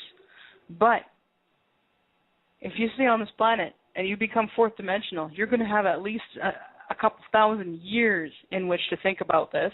And relationships become a lot easier up there. There's a lot less of this dancing around wondering what the real person is really like. What you see is oftentimes what you get. Mm-hmm. As for your relationship, without knowing any of the details, and I'm not a relationship counselor. I don't really want to be involved in it. I can't say anything about why it might have happened the way it did. Mhm. Okay. All right. They were basically the point. The gist of the question was, if I'm ever able to speak to my ex-partner again, I hope that once we transition into 4D, that amends could be made, and I will know the truth once and for all. You'll likely get a chance to have that talk with anybody who needs to have that talk with. I know, I'm looking forward to being able to ask a few people in my life why. Uh-huh. It's not something that's burned in a hole in me now, but it's something that I hopefully will get resolution on at that time. Right. Okay. Let's see. Last week you talked about about other scenarios for ascension in other planets. You said that people from other 3D planets who would like to evolve into 4D people would be their personal choices.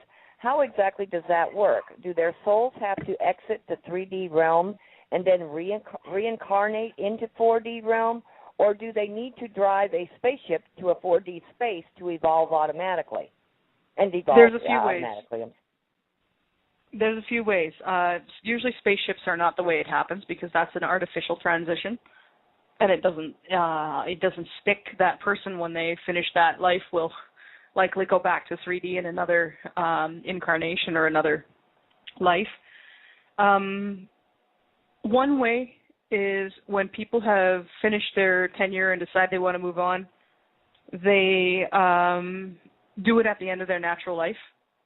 So they have their natural lifespan. They pass peacefully surrounded by loved ones, saying, it's time, I'm going on, I'll see you later, and they ascend. And usually at that point they become another Like they incarnate into another species or are born into another species. I guess I shouldn't use the term incarnate because there's not a lot of carn at that point. Sometimes they will have a living transition in which that person decides, okay, I'm going to ascend, and they do it during that lifespan and continue on as that person, only higher dimensional. And on a lot of these planets where you see multiple dimensions in the population, those are populations that tend to do that living transition. Okay. And then you also said that if a planet itself was ascending, then the planet would be recycled and the people would need to be taken off the planet. Could you explain further about what you mean by the planet? Yeah, it was like, can you explain a little bit better about what you meant about a planet being recycled? And what the planet is not recycled. The surface of the planet is recycled. What it does is it's like whipping off a tablecloth and putting on a new one. Unfortunately for the tablecloth, the old one goes away and the new one is different or similar but still higher dimensional, right? That doesn't necessarily mean that all existing life on that planet is taken back into the planet's core and then re-expressed in a different form at a higher dimension. Yes, that means death of the physical body if applicable. In the case where those planets have populations that are sentient, those populations lift off and go elsewhere, usually, or stick around and decide to show up in whatever new form the planet's pulling out. But either way, they get off the planet or they voluntarily cede their current existence for a new one. Okay. Drake and/or Tanaath. We'll get you to answer one, Drake. Could you explain what your perspective is on soul contracts? Some people have said that we come to planet Earth to suffer and experience because we have soul contracts when we enter the Earth.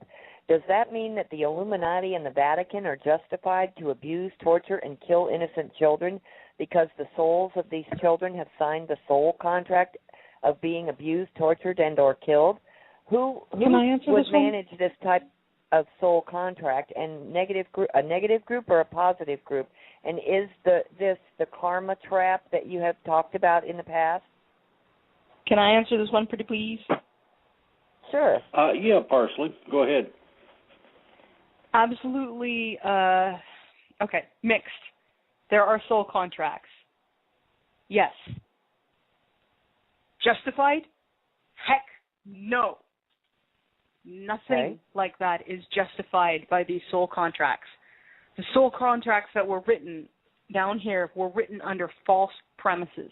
They were written with the interference of these lords of karma who were basically giving you choices between getting raped to death or shot in the head. So the choice between atrocity A and atrocity B may still be a choice, but it is not exactly a free will choice, and it is not exactly within the spirit of honoring the soul contract. Do you have comments, Drake? I'd be afraid to try to comment on that one. Okay. I totally echo what Tanaath said. Okay, Tanaath and Sunfire, although you are not predicting any timelines, and we understand, are we getting extremely close to 4D evolution event from your perspective, or are there still another 5 or 10 years maybe to wait? I don't think it'll be 5 or 10. Yeah, I don't think it'll be 5 or 10 years either. But yeah, I'm not quibbling about years.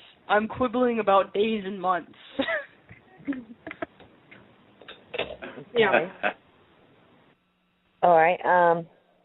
What can you guys tell me about this? Another mini solar system. I was listening to JP's Ever Beyond radio show with Alex Collier, and I believe that this was Collier's last interview, and they passed lots of disturbing information on that show. Actually, about I'm another. familiar with that interview. I'm familiar with that interview. I'm familiar with that interview. I listened to that interview. None of what was said, as far as that is concerned, had anything to do with what Alex Collier was saying. And as far as the mini solar system, it's another myth like Nibiru. More psyops, more scary. Oh my God, the rope's getting in. Anybody who's telling you to be afraid, be very, very afraid, they've got a vested interest in keeping you in fear, and it's probably not according to your best interests. Okay. How do and I know that. Oh, go ahead. I know Collier ain't peddling fear porn there. He never has, and I hope he never does. Okay. How do invasions work? I've seen information stating that the invading off-world force cannot simply come in guns blazing, but rather have to coerce or convince a native force to work for them and therefore rule indirectly. A bit confused on this. That's exactly how it goes, especially when you're dealing with a population that is unaware. If you're dealing with a population that's aware of your presence, you'd try to come in guns blazing, right? Because that's the only opportunity you have. If you're dealing with a population that you catch at the unaware stage, well, you infiltrate. It does not make sense to come in guns blazing. You get a lot of property damage lost that way. You get a lot of potential slaves lost that way, and you've got to keep in mind this is what they want. They're not just after it for the mud here. They're after it for the biomass, and they're after it for us and what we can do for them. They infiltrate. They take it over from within. They try to convince the meal to lie itself down and get slaughtered instead of fighting the whole way down. That is how you take over a planet. Yeah, it is also how you save a planet from being taken over that way. You infiltrate. You counter. Yeah, that's why we have incarnates. I was going to say, if you want, a really great detailed explanation of the difference between invasions and the subjugation of a planet, I suggest going to bibliotechapleiades.net and in the little search item put the term Kyla and Procyon. That's Kyla. Yeah. And you'll get a very, very eloquently put, very honest and truthful explanation from Kyla. He's real. He's actually a member of the Galactic Federation of Planets, and one of the Procyons are one of our greatest allies, and we're proud to have them as members as well. Not to mention, he's really, really fun at parties and a good cook. Yeah. I think noodles came from them. And he's like, him and his people are a lot of fun and playing pranks, and they're really good at busting reptoid bases. Is there really such a thing as containment, as being said by some cabal members, being placed into containment and pumped full of the light? I don't know that the light is necessarily a fluid you can use to pump into somebody. That's not how it's going to be done. There's just honestly some beings you could shine a blue giant star on and it wouldn't it wouldn't have the effect that people have been misled to believe love and light really does have. Okay. A lot of these guys are not exactly concerned with being part of the light in any way. Does each human being have a mean vibratory rate? If yes, does this rate assist us in choosing where best to live in harmony with our resonance? An average vibratory rate, I'm assuming? I don't know. Okay, Drake or anybody else have any comment on that? Yeah, I have no clue. Yeah, we got a vibratory rate. Friend of mine that was an instructor at Ivy Tech expressed things about the application of vibratory physics in terms of each of the different elements having a specific vibratory frequency. the vibratory frequency we have is spherical, not lineal, and is very difficult for somebody to read in a lot of ways. But yes, we do. Okay. Is there a possible timeline that no major events would happen, no arrests, no destruction, and no ET landings, and just suddenly we would all become 4D human sometime next year? Would that be possible? Not likely. We're, that's definitely not the timeline we're on. Yeah, it's not going to be like a spontaneous combustion. Right. No. Yeah. Okay. Let's see. That one's been asked already.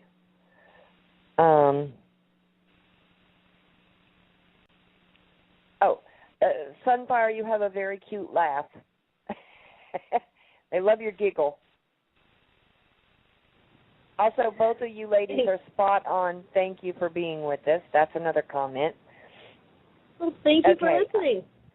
Thank you. Okay. I had to tune in late this evening, so I apologize if this has been already covered. My question is concerning the 24-hour scuttlebutt that some sort of extraordinary announcement is coming within the next 24 hours. Is there anything that you know of it? I know nothing of it. I guess it's something more Drake would know. You know me and dates and timelines. You're going to have a whole bunch of these prophecy, fun and games thingy. It's going to happen at 2 o'clock tomorrow afternoon, and look to the southwest sky, and the world comes to an end, and whatever. I will suggest that you take all of that with a very big grain of salt. The bigger the better. And I'm not, these types of questions come from the fear porn that's put on the internet primarily, or somebody repeating it. You've got the imminent destruction of mankind, and it's going to be, the storms are going to come and eat you up. The ocean's going to rise 7,000 feet. The United States is going to sink into the ocean. Pick one. There are certain extremely extraordinary things that just ain't going to come about. And the best thing to do is look at that and think about some of the information that you've already received. Most of it will stipulate that, no, not today, and most likely not tomorrow either. So, grit your teeth and get used to the mundacity and enjoy your little rut and all that.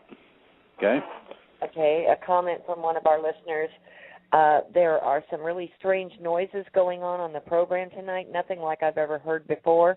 And I don't know if you guys have heard them, but I'm hearing like weird tones and weird interferences, and like occasionally your voices are all as if your voices are being fed through a voice changing apparatus of some kind.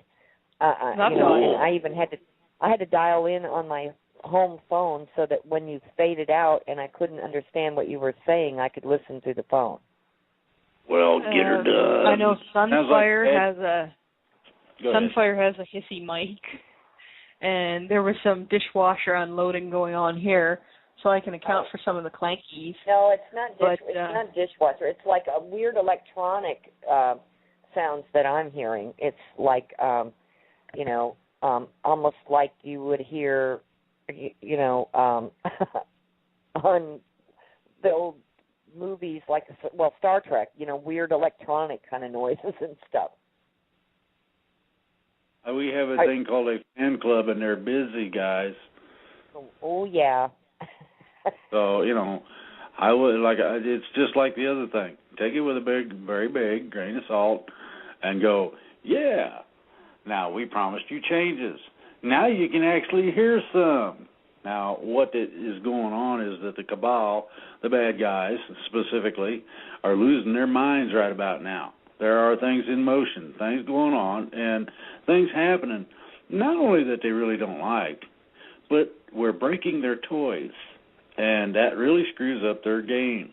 That messes them all out of shape. They get all off their rhythm, and et cetera. So as these, and I won't get more specific than that, but as these things continue, you're going to hear more and more of the whoopity-doos in the background.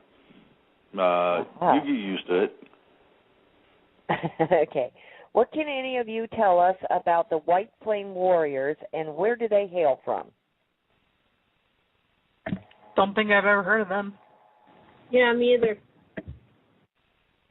Okay, Drake, have you heard They're of them? alluding to an old group. Okay. All right. Go ahead. It's best not to worry about it a whole lot, okay? Okay. Moot point. Okay. Let's see. Regarding survival, do some deaths of humans that weren't supposed to happen, does that throw a major glitch in the spiritual path of our Earth, or are these people's tasks able to be taken over by others in their place? There's always a duplication. Anytime you got something as big stakes as this, there's always duplication. Okay. Yeah, everything's being kept in balance as far as that goes. Okay. And here we go. Me with my inability to pronounce some things, words I'm not familiar with. Do you know anything about, I think it's pronounced sylphs, S-Y-L-P-H-S? And if so, are they for real? And do they transmute chemtrails? Sylphs are real. They're members of the Fey kingdoms.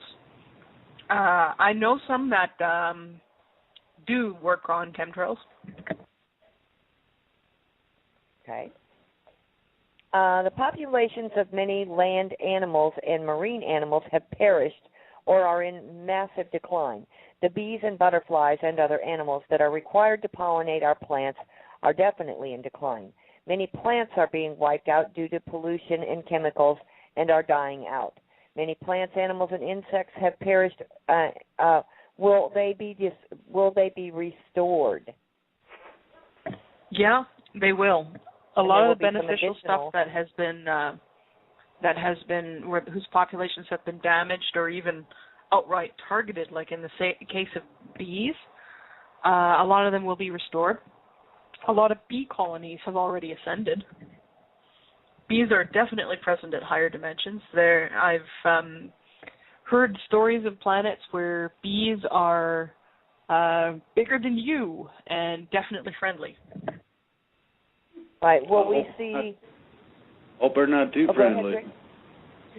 Hope they're not too friendly. There's already a lot of environmental restoration being done in the oceans and sky and even on land by various ET races. The thing is, right now, because we don't have disclosure, they have to work, as subtilely as possible. And once disclosure hits, they'll be working in a more open, out in the open, very visible way.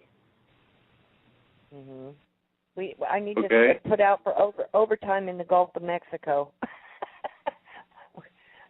Okay. Yeah, there's several aquatic races that are involved in cleaning up the Gulf of Mexico, Fukushima's ocean area, other places where they illegally dump nuclear waste and that kind of thing. Mm-hmm. Okay. If Star Wars is about the past and Star Trek about our near future, what is Stargate? Is that a part of it? Stargate, I would say, is probably, from what I understand, Stargate was based on the military and their experience with several artificial Stargates. So, it's another one that's based, based on facts. Okay, back to the plants and animals thing. Will we see the return of extinct species like the dinosaurs, etc.? Probably not the dinosaurs. They did their thing. Their time's done. They're gone. But yes, some of the recently extinct species due to human activity, you'll probably see them again. And also, ones that would not be considered, to have a negative impact on humans will be returning. I think, people are starting to see that with, the return of what was thought to be extinct prehistoric animals, including fish and several other different species. It's already in progress. Okay. Yeah, you're also going to see the return of some species that were considered to be cryptids, or things like unicorns and pegasi and stuff from legends. They'll be back, and some of these things that cryptozoologists discuss, they'll be back. Yeah, even including centaurs. It's another good example. Okay, next question. I have read the Andromeda Council website, and I am fascinated with the biospheres. I would like to know if those of us who plan to remain on Gaia and ascend, whether we can explore or tour a biosphere before we leave for the new Virgin Planet. I so very much want to see the heavens from above the atmosphere. Can I? Okay. Can I clarify this? Can I clarify this question? They ask about the people who are going to ascend to the fourth dimension, when they're going to get on the biospheres, or are they asking about the people who are not going? Well, I said I would like to know if those of us who plan to remain on Gaia and ascend, whether we can explore or tour a biosphere before we leave. Okay, if you're going to remain on Terra and ascend, you are not going to leave on a biosphere. If you're leaving on a biosphere, that's because you're choosing not to ascend and you're going to the pristine Virgin Planet as a 3D human being in your current body. Restored.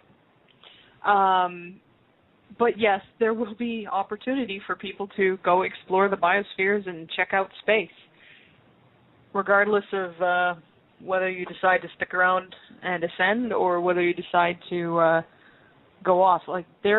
You'll have a chance to explore your opportunities. Okay. Let's see.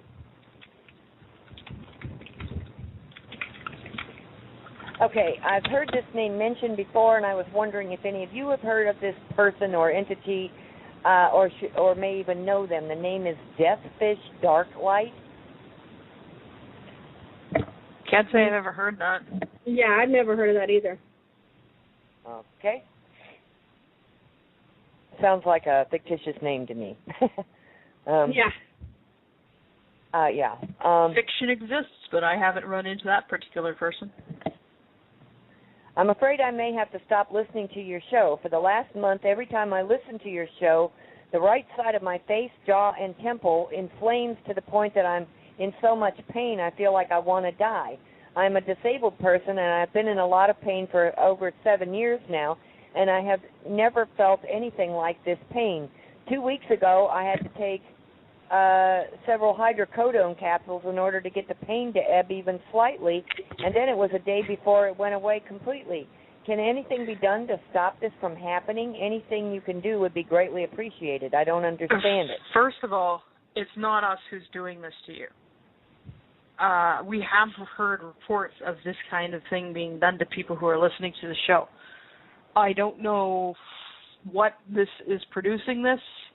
I can guess why. It's our fan club, and they don't want you to listen. You're not the only one. At this time, I don't know how to counter it. I'm sorry for the pain. Please accept my apologies, even though it wasn't us who's doing this to you. We'll see if we can figure out how it's being done so we can counteract it. So if anybody has any evidence that might lead to us stopping this, drop it off so we can do something. What I recommend is to, for those that are experiencing these kind of things, do some research, learn and figure out what type of personal shielding works for you, and learn the best for you as an individual, grounding, centering, and shielding methods. And being that this is something that you're experiencing every time you listen to the show, I recommend just before listening to the show and during the show, keep your focus on shielding and just returning whatever negative energy is being directed at you to whoever or whatever is sending it. And that's my best recommendation, is learn whatever shielding techniques work best for you and use those. Okay, thank you, Sunfire. Okay, I remember a dream I had about 10 years ago that felt real back then. That of us a small space skirmish with a bunch of people using armor that look like those in the Iron Man comic books. How common is usage of this sort of thing for fighting or battle? Well, the guy that we know in Iron Man, he does exist. But I don't know. A lot of different groups have different armaments and arms and armor. So I don't know who specifically uses stuff that looks like the Iron Man stuff. It could also be when you're dreaming, you see things that your mind interprets a certain way. It's not always literal. So they might have been wearing armor, but it might have looked nothing like the Iron Man costume. That's just what your mind interpreted. Okay. Do beings, here we go again, do beings like is it Na'vi or Na'vi in the movie Avatar really exist? If it can be imagined, it exists. The Na'vi exist. I don't know whether they intersect our particular universe and our particular reality as anything more than a story, but they do exist. Okay. What kinds of clothes do ETs wear? All kinds. Yeah. Are there anything like what we wear? Are they anything like what we wear here? Some are. There are some who are absolute clothes horses and just love to play with fashion.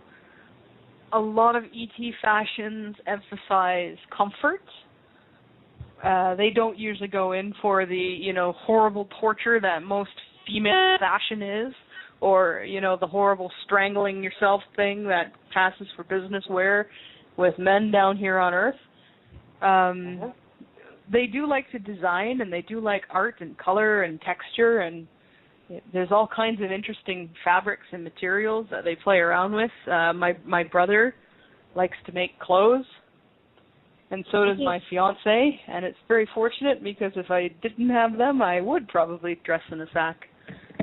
Yeah, I know her brother has designed some really beautiful outfits for myself and my brother, and even some of the others that, in our little group. And thankfully when I wake up I can see them, and sometimes I can see them before I go to sleep.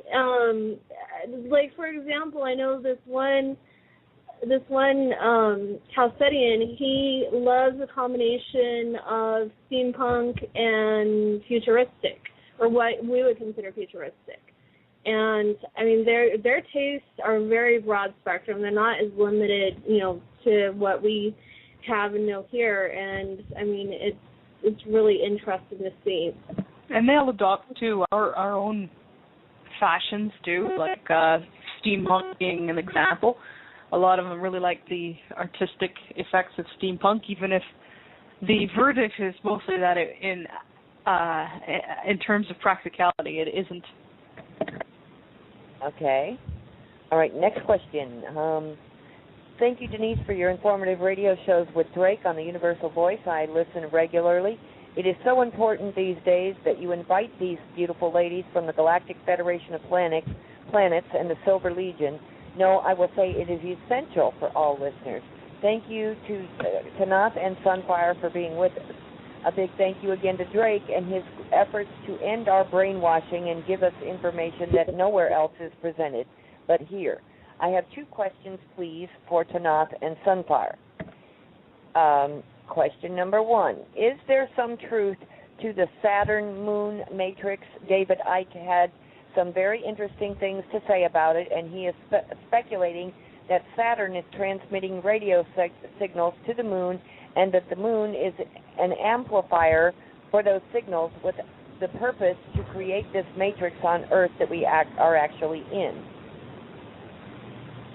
We do know that Saturn is involved. The full nature of that involvement I'm not able to disclose or discuss. The moon is also involved. Again, the full nature of that involvement I'm not able to disclose or discuss. Radio waves seems kind of I don't know if I use it. I'll put it that way. I think radio waves is kind of a too primitive of a technique. Okay. It's pretty outdated. Okay, so it wouldn't be radio waves, but there may be transmissions going on between the moon and the planet, right? Mhm. Yeah. Okay. All right. Question number 2. What is your opinion on the Conversations with God books from author Neil Donald Walsh? As you have told, there is a problem when someone channels information. Neil Donald Walsh isn't channeling as far as I know. I believe he gets telepathic information that he then writes down immediately. Those books feel not wrong and are very uplifting to me, even when they don't get into all this stuff that you give us extra information of. Do you know anything about Neil Donald Walsh? That's good. I don't know anything about Neil Donald Walsh. I do get really, really leery when anybody is claiming to represent God's word, God's will, claiming to be God.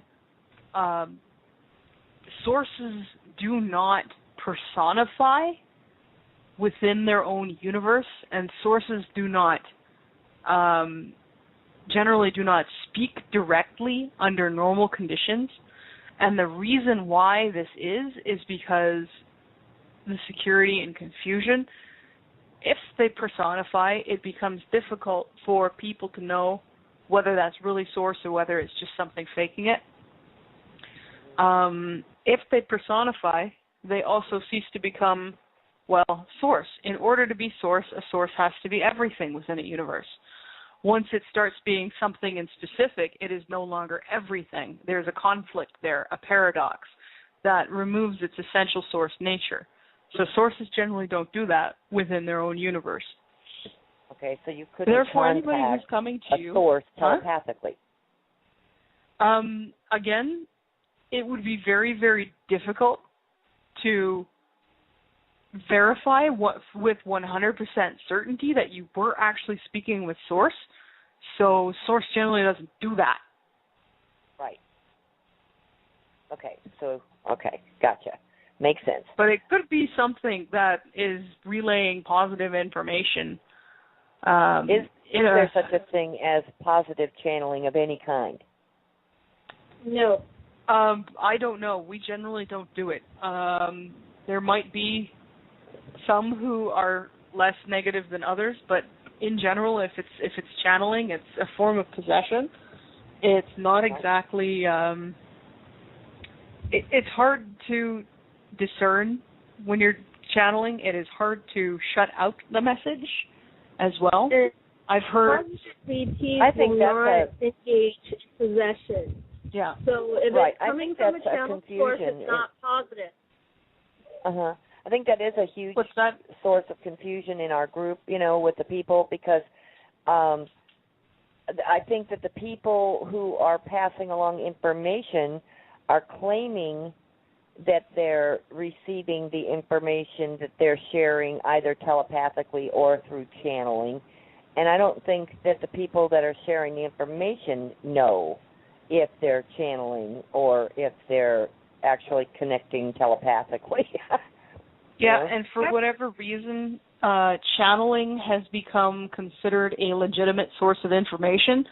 So a lot of people will claim to be channeling, whether it's actually the channeled modality or not, whether it's telepathy or inner knowing or something else. They call it channeling because everybody knows channeling's real, right? Well, channeling is real, but that doesn't mean what they tell you is correct, accurate, truthful, or positive. Nor does it make those channeled entities positive. Okay, makes sense. Okay, there are people who are researching for Alzheimer's or cancer cures, which might already exist. What type of jobs could these people do with their research and their lab expertise after these cures are disclosed? Well, I'm sure there'll be something else that needs to be cured, and just because they have a cure that works for one thing doesn't mean that it's not a good idea to look for other things that work. Right. Yeah, and also, researchers... medical research still continues on in the higher dimensions all the way up. It's just that they do it a bit differently, less poking monkeys and more energy work. Exactly. And they also have so really sophisticated computer systems that they can use for, for testing and simulation and that kind of thing that are very accurate. Well, and as we all transition, and more relevant I would imagine that there's going to be unprecedented amounts of need for research of all kinds. Oh, yeah. It's not like we're going to be out of stuff to do once this happens, guys. There's going to be a lot of stuff to do. A lot of things to learn and a lot of things to, absolutely. Even if your particular line of work no longer exists, I'm sure there's something that you've been itching to do. Exactly. There'll be an opportunity. And their opportunity will present itself to do the things you've always dreamed of doing.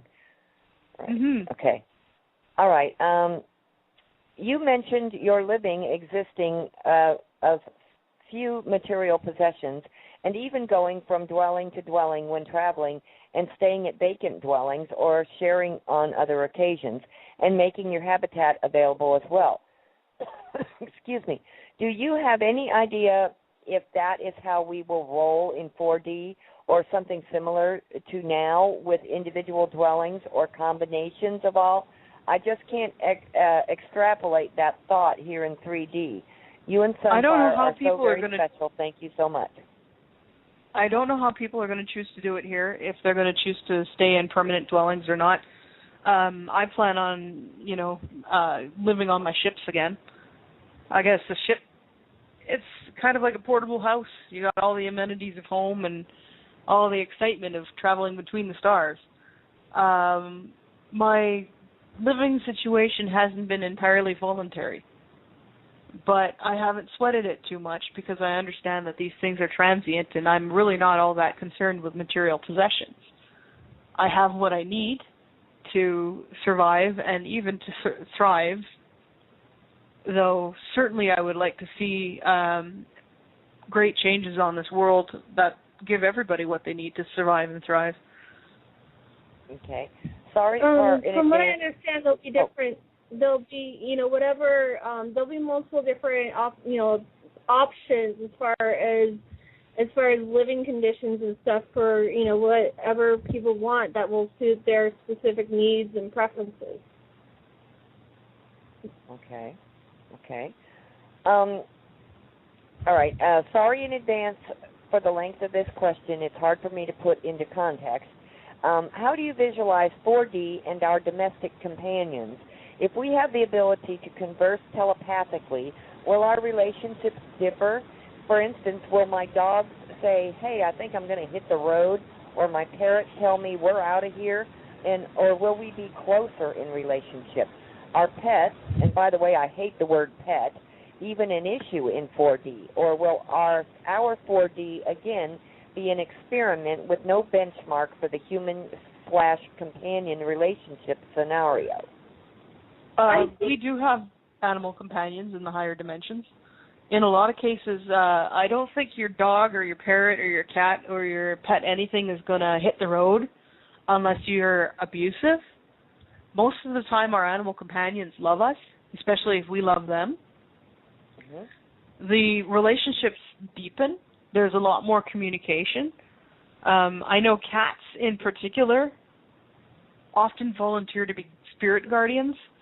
Anybody who's ever watched a cat flip out at nothing, well, they might not be flipping out at nothing, just something you can't see.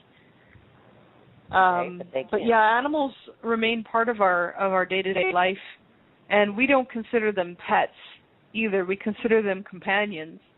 And a lot of times they're free to come and go as they like, and you care for them when they come in, when they come around, you care for them. You give them food and water and shelter and companionship, and they'll stick around. And when it comes to some animals like alicorns or unipegs, you don't own them, they own you. Yeah, I was going to say, in my personal experience with my alicorn, unipeg, however you want to call it, she's been with me since before this universe even existed, and she is down here with me on the surface now, and we've been together far longer than I can remember at this point. And yeah, Unipegs, they definitely own you. It's not the other way around. And even, on the planets where the Unipegs inhabit, they're free to come and go as they choose. And they're perfectly happy to stick around, and they form very strong bonds with the people that they decide to permit to be in their lives and that they decide to look after. I mean, it's not just like they own you kind of thing. They look after you. They guide you spiritually. They guide you and, mentor you and protect you. And so, I mean, the exchange and companionship and everything else is very well balanced. And you learn to accept the fact that when they have an opinion about something, they are always right. Okay. Not to waste anybody's time, we do have a lot of new members on Universal Voice, and I don't know if they're new listeners or not, but in 29 minutes we will be transitioning into overtime. The show will end, and you must be dialed in to Blog Talk in order to continue listening. Otherwise, your player will stop, and you have to wait and listen to the archive. But the archive will always be there, so that's okay. So don't panic if you lose connection. All right. Next question is for Drake. Drake, I have been collecting the gold $1 coins as I come across them. Are these worth holding on to in case the paper dollar does lose its value, or am I wasting my time? You want to get 1964 and before coin. It's called junk silver. Probably end up having to get that at a dealer. These $1 gold I don't recommend other kinds of coins. The dollar coins don't mean much. They're copper. They're made out of copper and clad. So what you want is silver content 60-80%, so that you have something of value that's usable. That's the idea behind this. Okay. Okay. For Tanaath and Sunfire, do you know anything about Maldek, Maldek? Yes, we do. It was a planet in this solar system at one point, in the orbit roughly represented by the asteroid field. Actually, the asteroid belt is Maldek and Serona. And what isn't in the asteroid belt is in the Kepler belt and also the rings of Saturn, and a few chunks became the moons of Jupiter. It was involved in they were destroyed during the Orion Wars, which were about 400 to 450 million years ago. It was also when the Earth's crust got cracked by the shock waves that was caused by the destruction of Maldek, which happened quite accidentally. Yep, it was an accident. No, okay. I didn't do it. The one who did it, his name now reflects this fact, and he still gets teased about it. He was off a decimal point, I think. So this is a testament to always check your math. Yes, please.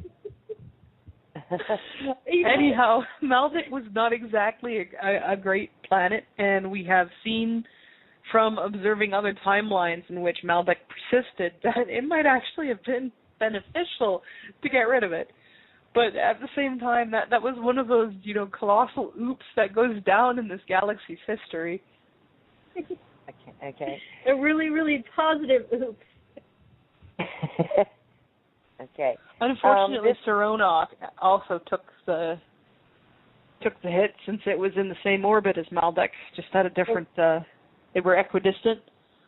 Yeah, there's a slight separation or distance, but I mean they're fairly close together. Okay, this next one is from one of our listeners, Eric. Okay, Eric wants to know. He says, "I remember now. Not technically a question." But Tanaath was discussing atheism on another program and wanted to put some input into it. To me, I've got kind of a BS detector in my brain. Mainstream religion is what drove me to this. It's hard to believe in anything when you know deep down that everything you hear is a lie. To add to this, there is something about the these interviews with Tanaath. It's almost to the point at which I'm living it as she is discussing it. I can't explain it. I do know in searching for similar interviews, trying to get more information, I have had the complete opposite. I'm not sure where this is coming from, but I was listening to Stuart Swerdlow the other day, and something seems off. What can you help? Can you help me? Can you comment on this? People will find that truth resonates with them.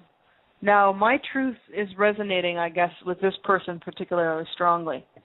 That does not mean my truth is going to be truth for everyone, but likely this person is gaining some benefit from this, and may possibly share in this truth as well.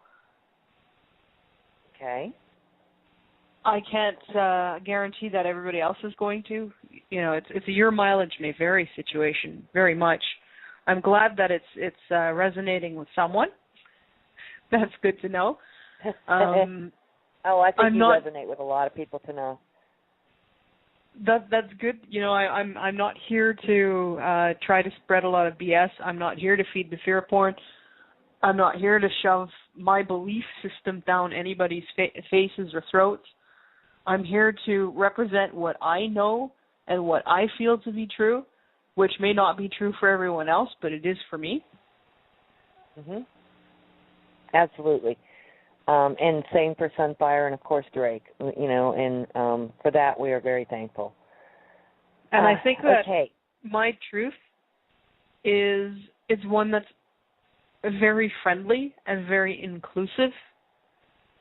You don't have to beat yourself up to get it. You don't have to knock yourself over the head or scrape your forehead in the dirt in order to have this reality. It doesn't require that you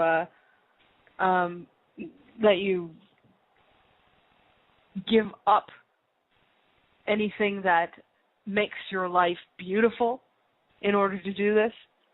In fact, it encourages you to think for yourself, to take steps to be an active participant in your own life.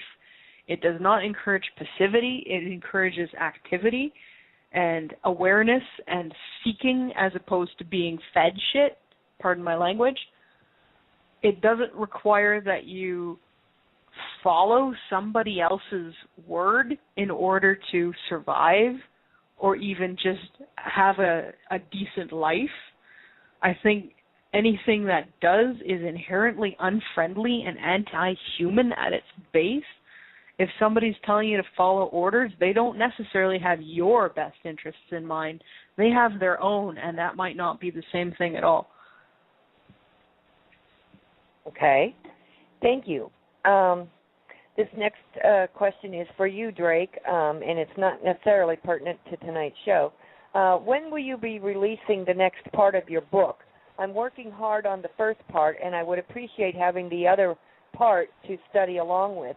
For me, anyway, it's time to get her done. And another question was, have Tanaath and Sunfire had any input, or does anything in your book relate to your working with Tanaath and Sunfire? No, not yet. And I'm looking at starting that book this week. So that second book will be coming out. Okay. Okay. Thank you, Drake. Yep. Okay, Drake, Cabal in relation to gold, knowing that the Cabal use gold to finance their activities via at least the banking system, if one comes across a large find of gold, is there an option to exchange it in a manner that is not slave to the Cabal?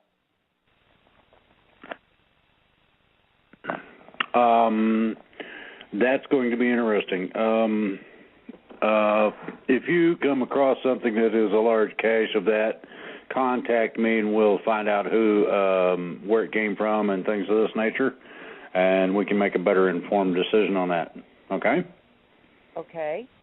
I've heard the expression that Earth is a prison planet, as Alex Jones calls it, the prison planet. Is it possible that the electric fence, radio waves, and electronic white noise might be keeping the humans at bay in regards to the evolution? Does the moon have anything to do with any of it, and why?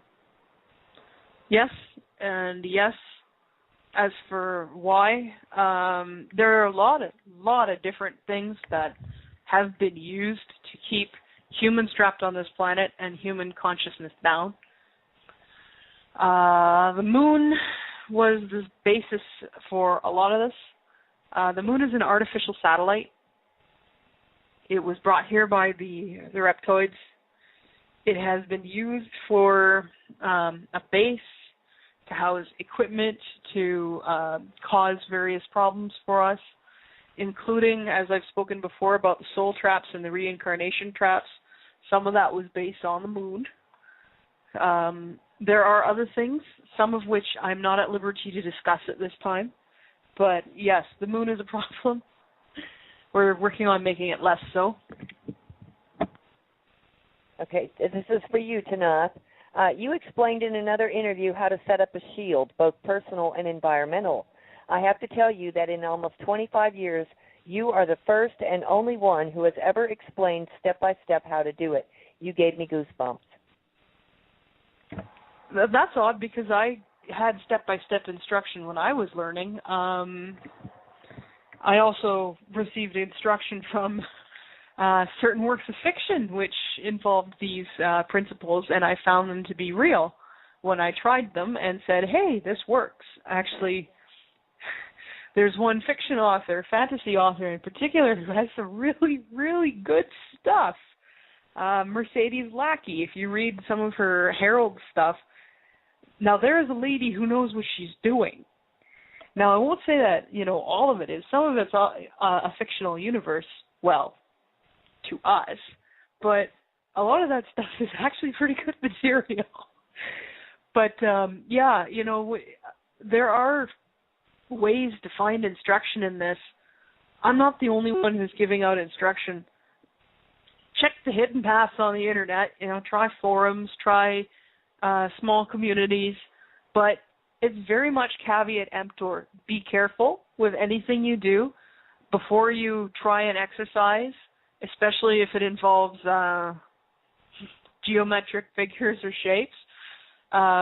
Do your own gut check, your own truth check. Find out, okay, is this actually in my best interest? This is going to further my own development, or is this helping somebody else? Whether or not that helps me, do your truth checks, put it through your gut, see what your gut says. I'm not very good at giving step-by-step instructions for everything. The few things I will do are grounding, centering, and shielding, because those are the things I know and I use every day. You get into the more advanced stuff, you might be better off finding somebody who specializes in that kind of thing. They exist. You go searching for them, you'll find them. And you got to be careful not to step in it in the process. Yeah. Yeah, and when it comes to doing meditations and visualizations, I would caution people against using anything geometric unless you are well versed in sacred geometry and know all of the ways in which that could be used.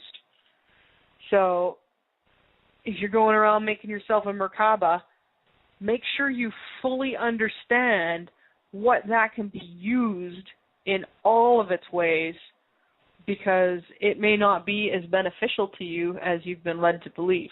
A lot of these geometric figures can be used in other ways. All you need to do is make a little difference or have somebody do it a certain way, and poof, it goes from being a vehicle of enlightenment to being a prison. Okay.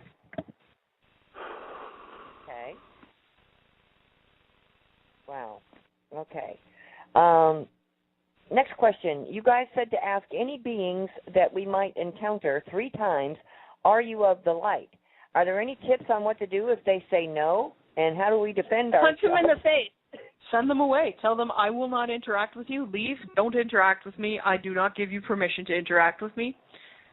If they persist, that's when you start fighting back. Either get your guardians to help you, or if you're capable, do it yourself. If they say no, now, in some circumstances, you may get a dark-oriented being who is not evil. I would still recommend proceeding with caution. Okay. That's most the point people where you have start to understand asking something further. here. A lot of people miss this. Novices that are starting out are protected to an extent. That does not mean you can be an idiot and go running through a bunch of cows and expect not to step in something. But if you use general common sense, and common sense does apply to these fields, these areas, you generally will be all right. If you sense or feel something that don't feel right, turn around and walk away. Yep, Pretty get simple. out of there or send them away if they came to you. If it's making you feel a little iffy, if it's making you feel a little off, you're not obligated to take its BS. Send it away or go. Okay. This is like, those like us and Alex Collier and Tolik have been so insistent on people developing their instincts, their intuition, getting to know themselves inside and out, and getting to know what abilities they do and don't have. Your instincts and your gut are your strongest guide and your most accurate one. Yeah, and just because something is not physical human does not mean automatically that what it's telling you is the truth.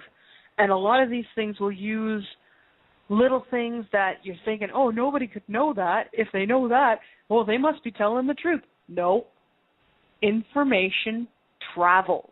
Even if they know the name of your childhood pet or your pet rock or your favorite TV show when you were 5, even if they know things that you think nobody else could know, that does not mean they're legitimate. It does not mean they have your best interests in mind. It does not mean they're your friend.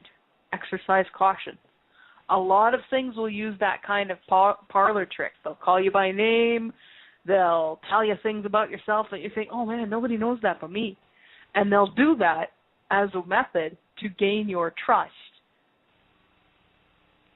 Okay. The ones who actually deserve your trust don't need to resort to that kind of parlor trick to get it.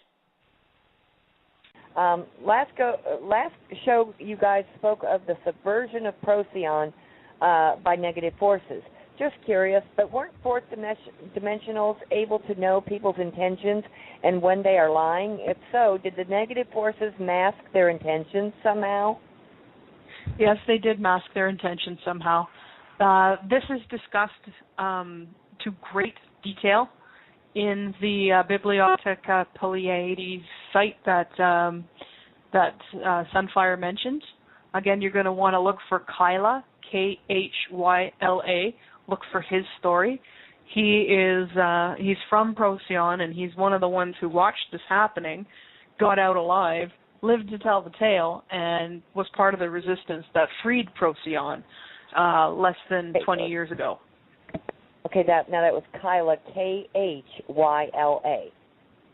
Yes, right? And that's a man's name. Okay, and yeah, because I think they were searching for Kyla. They kept asking, yeah, it's where is that Khyla. website? Where do we go? Yeah, they kept asking where they go for that. It's bibliotecapleiades.net. Bibliotecapleiades.net. Yes. Okay. Everybody got that? I'll I hope. spell it. I can spell it. Hang on a second. Okay, it's BiblioTecapleiades.net. Okay.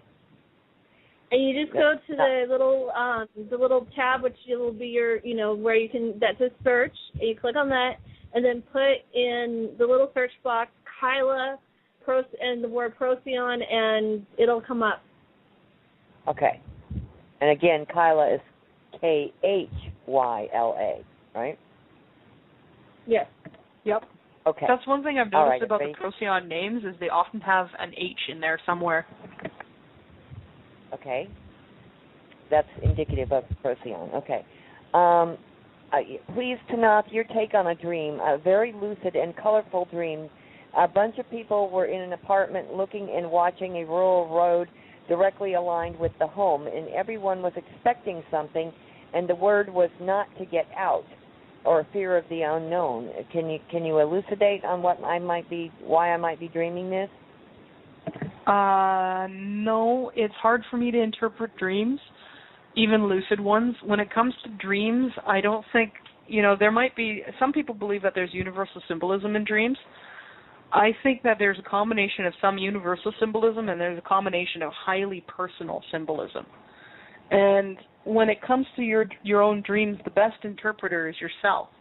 You got to ask yourself, what does this mean to you? I used to have recurring dreams of tornadoes.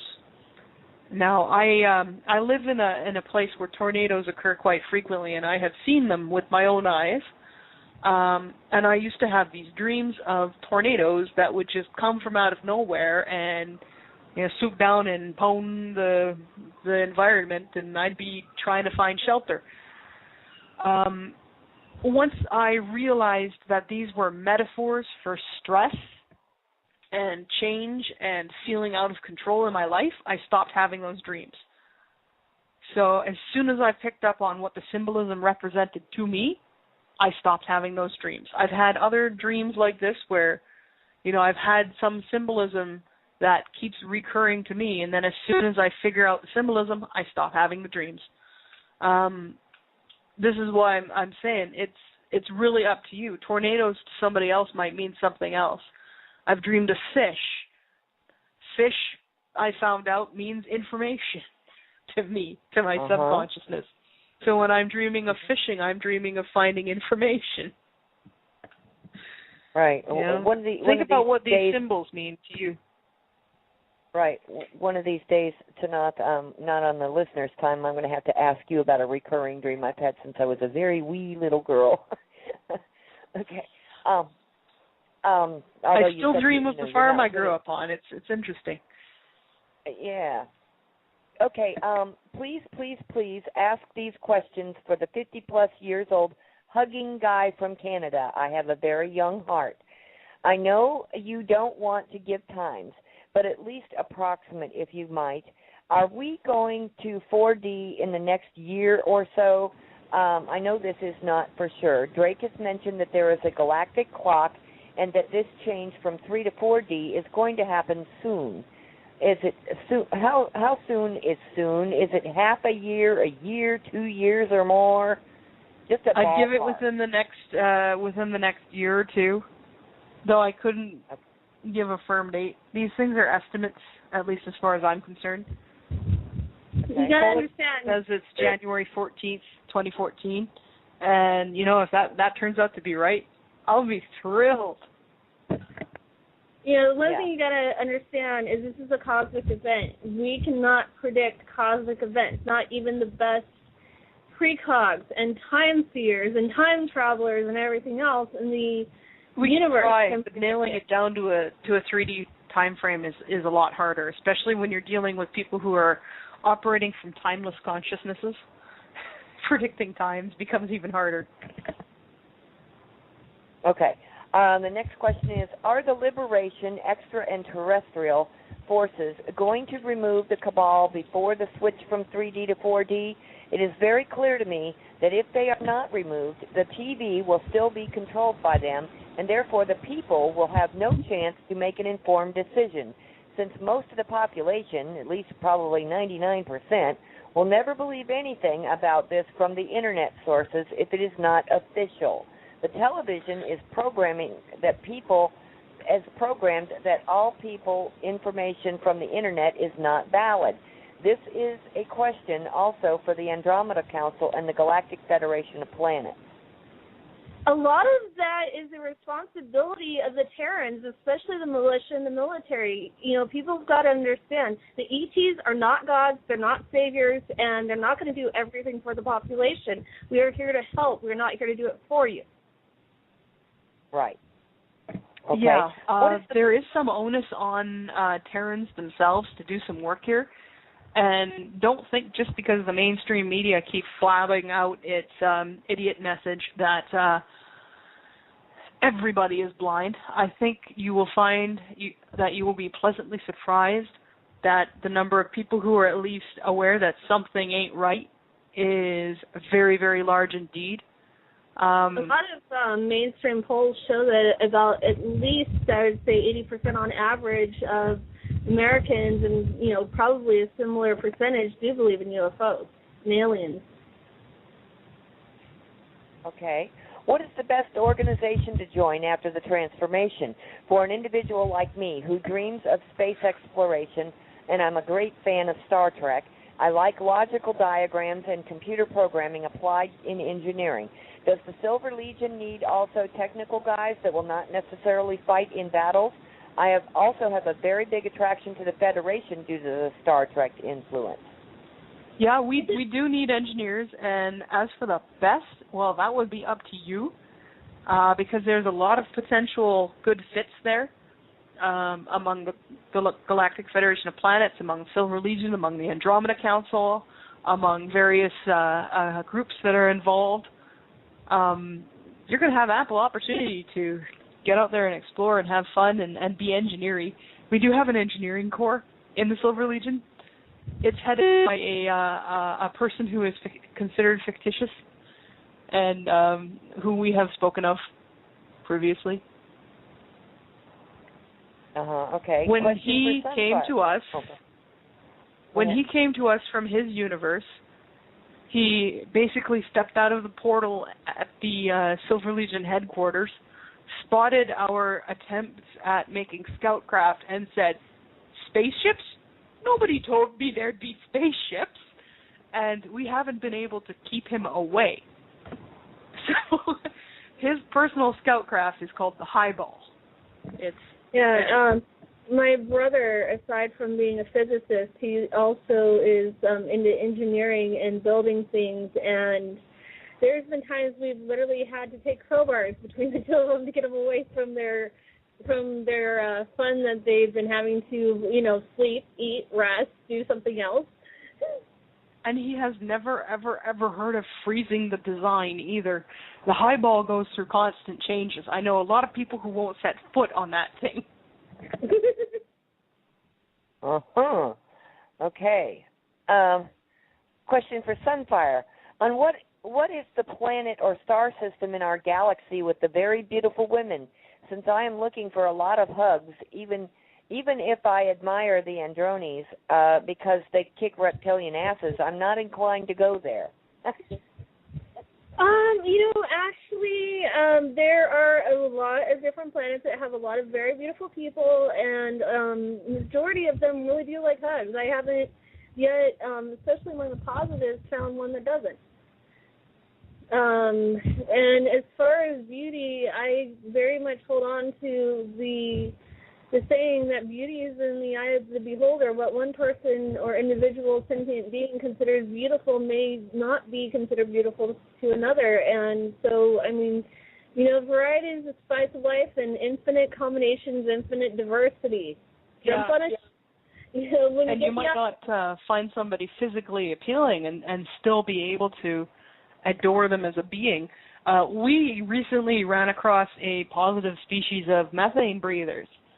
To them, we're the ugliest things they ever laid eyes on. They're not far from it themselves to us, like to our sensibilities. But, oh boy, are they ever beautiful in heart, and they feel the same about us.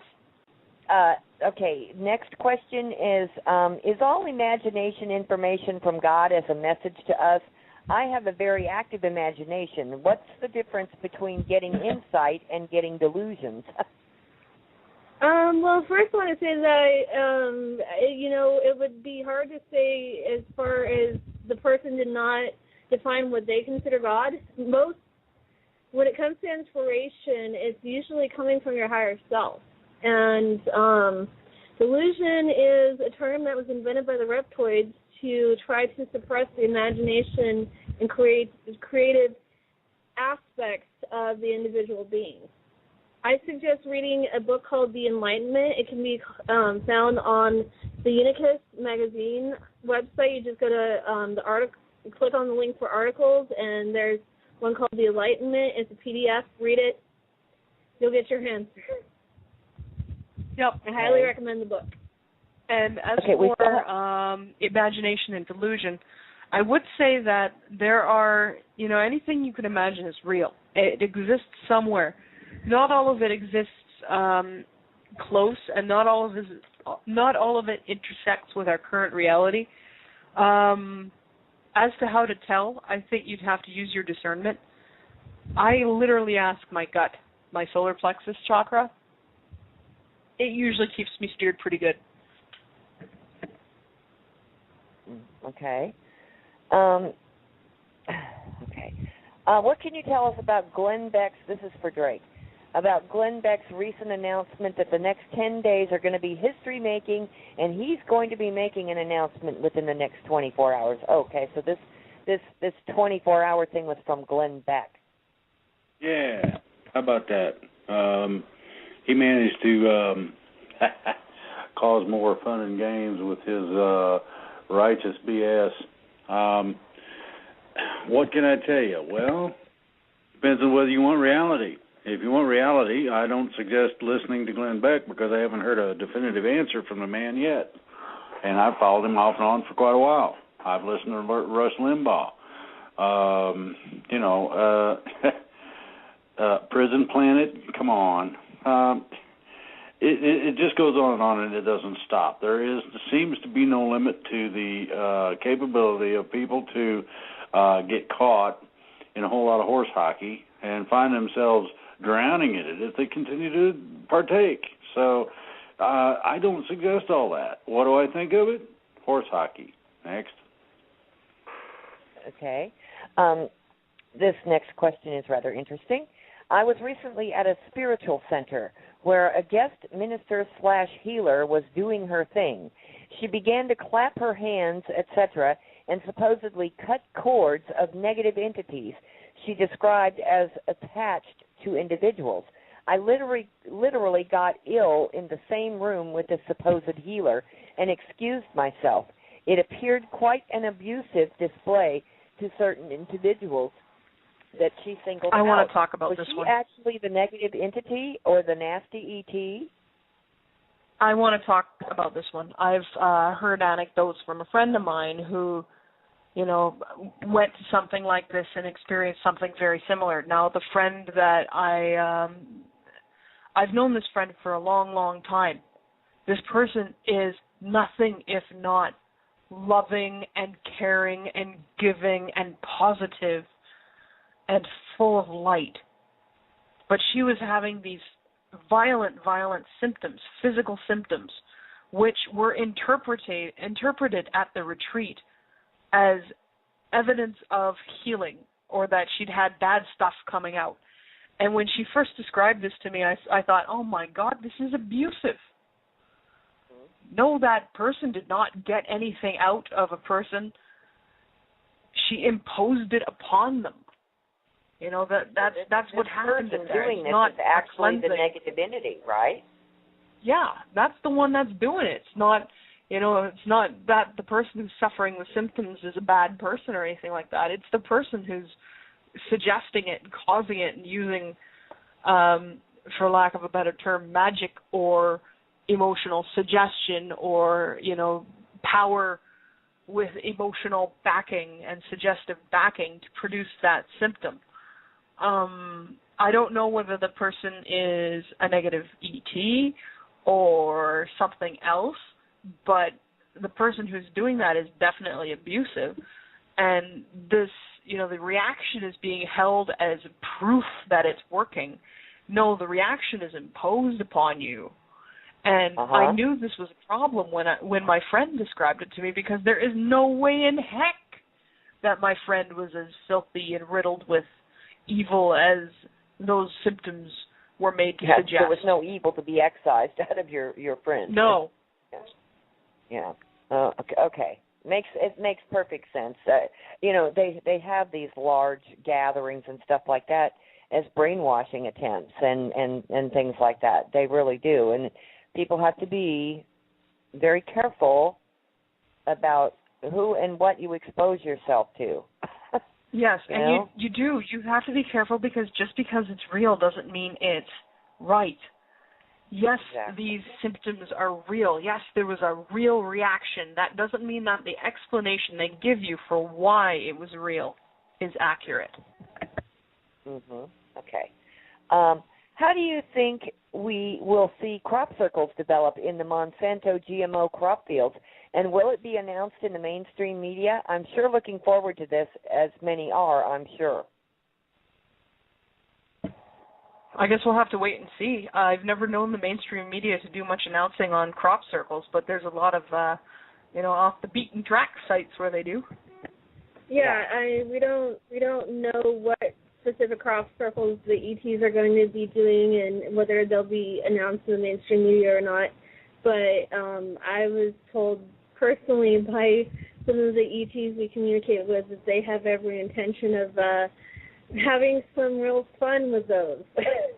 We're looking forward to seeing what develops. Okay, this is a question for Drake regarding crop circles.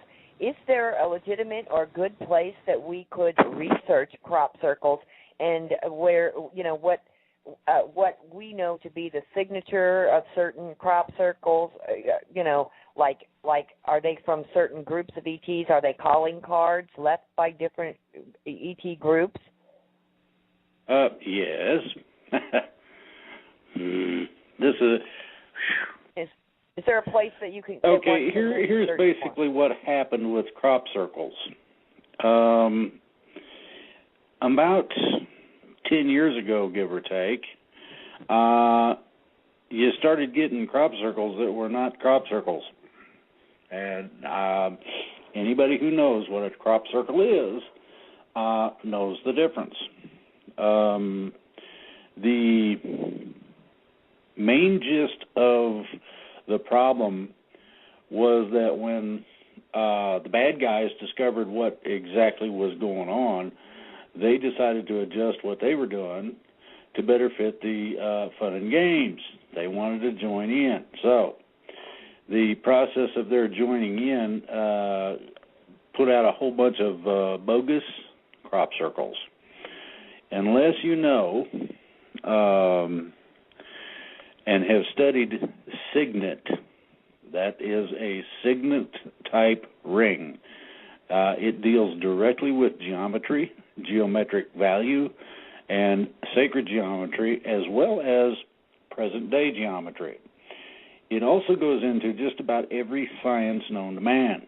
If, and this is the if, you know these things and are very relatively familiar and or have the capacity to really look them up, you may, by accident, find out what a real crop circle is all about.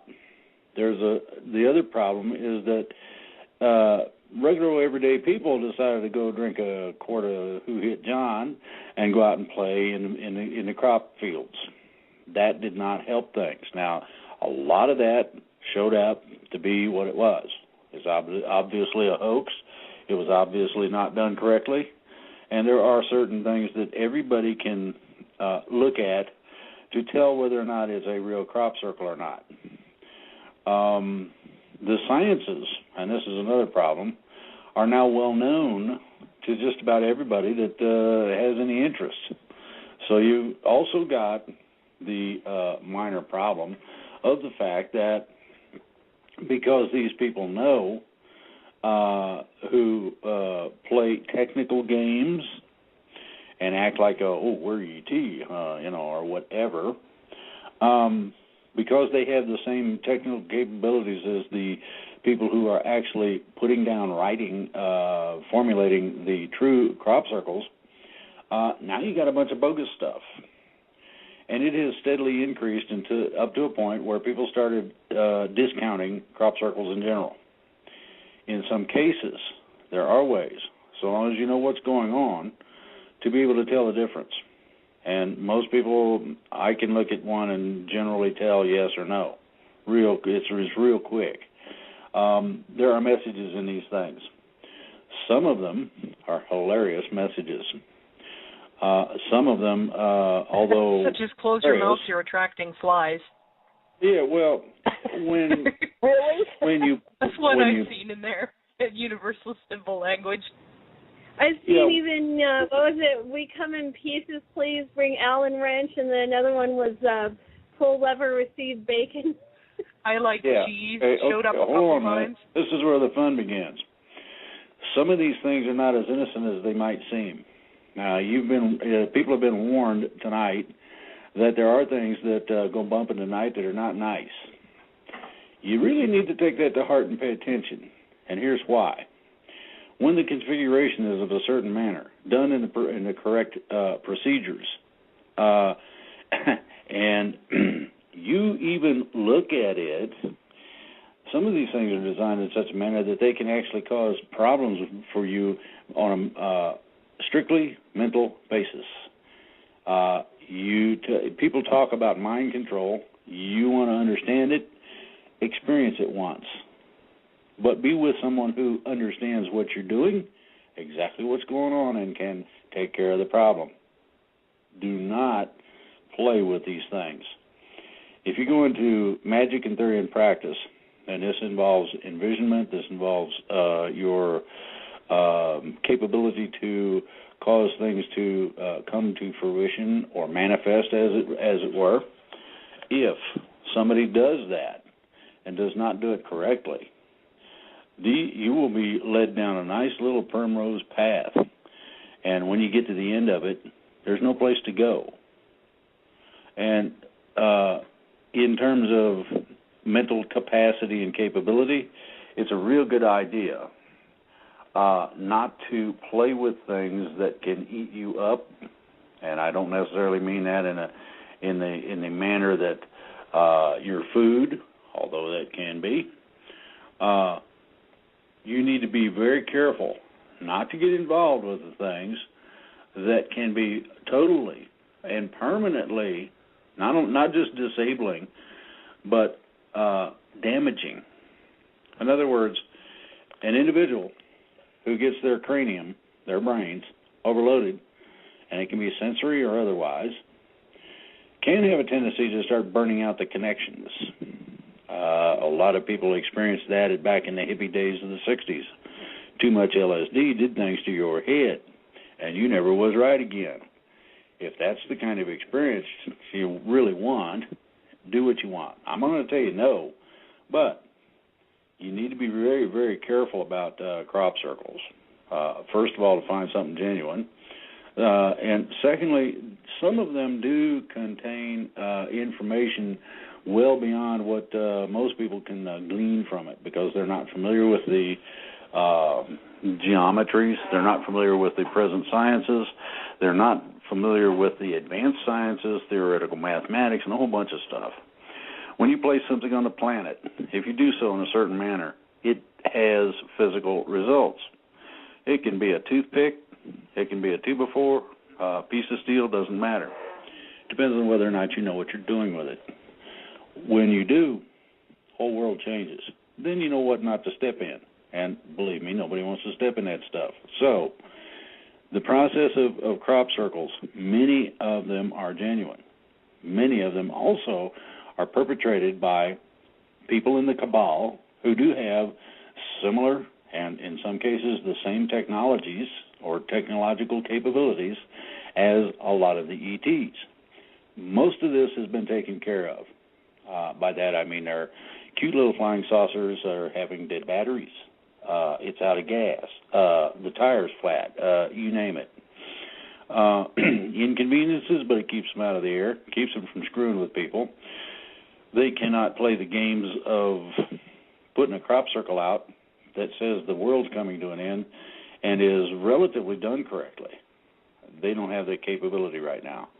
So most of what you're going to see in terms of crop circles presently, and I haven't heard of very many lately, to be honest with you, should be pretty much correct. Learn how to read them. You've got three or four different ways. Five ways that it would be obvious in terms of reading them. Universal symbolism was mentioned. The other one is the sacred and other geometries. Another one is mathematics, and the main one is knowing conditions and positions of things presently, and what that thing shows in terms of present condition changing to something else. So, yeah, look at your crop circles, but learn what you're looking at. Crop circles, let's see here. Put crop circle in Google, and you're going to get a whole bunch of things. When they include edifices and or ancient markings, those sites are probably a little more valid than others. Okay? Thank you, Drake.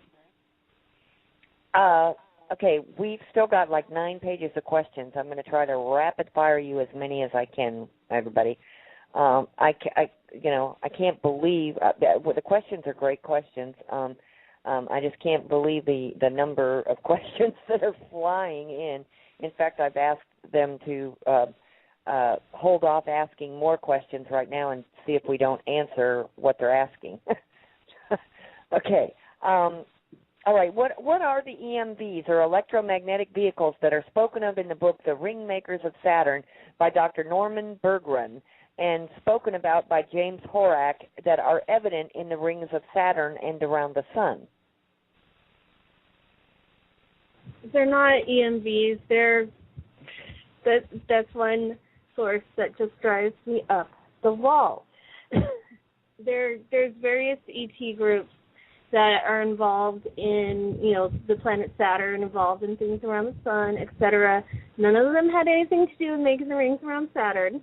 Those were made when Maldek and Corona exploded during the Orion Wars about 400 to 450 million years ago. Okay.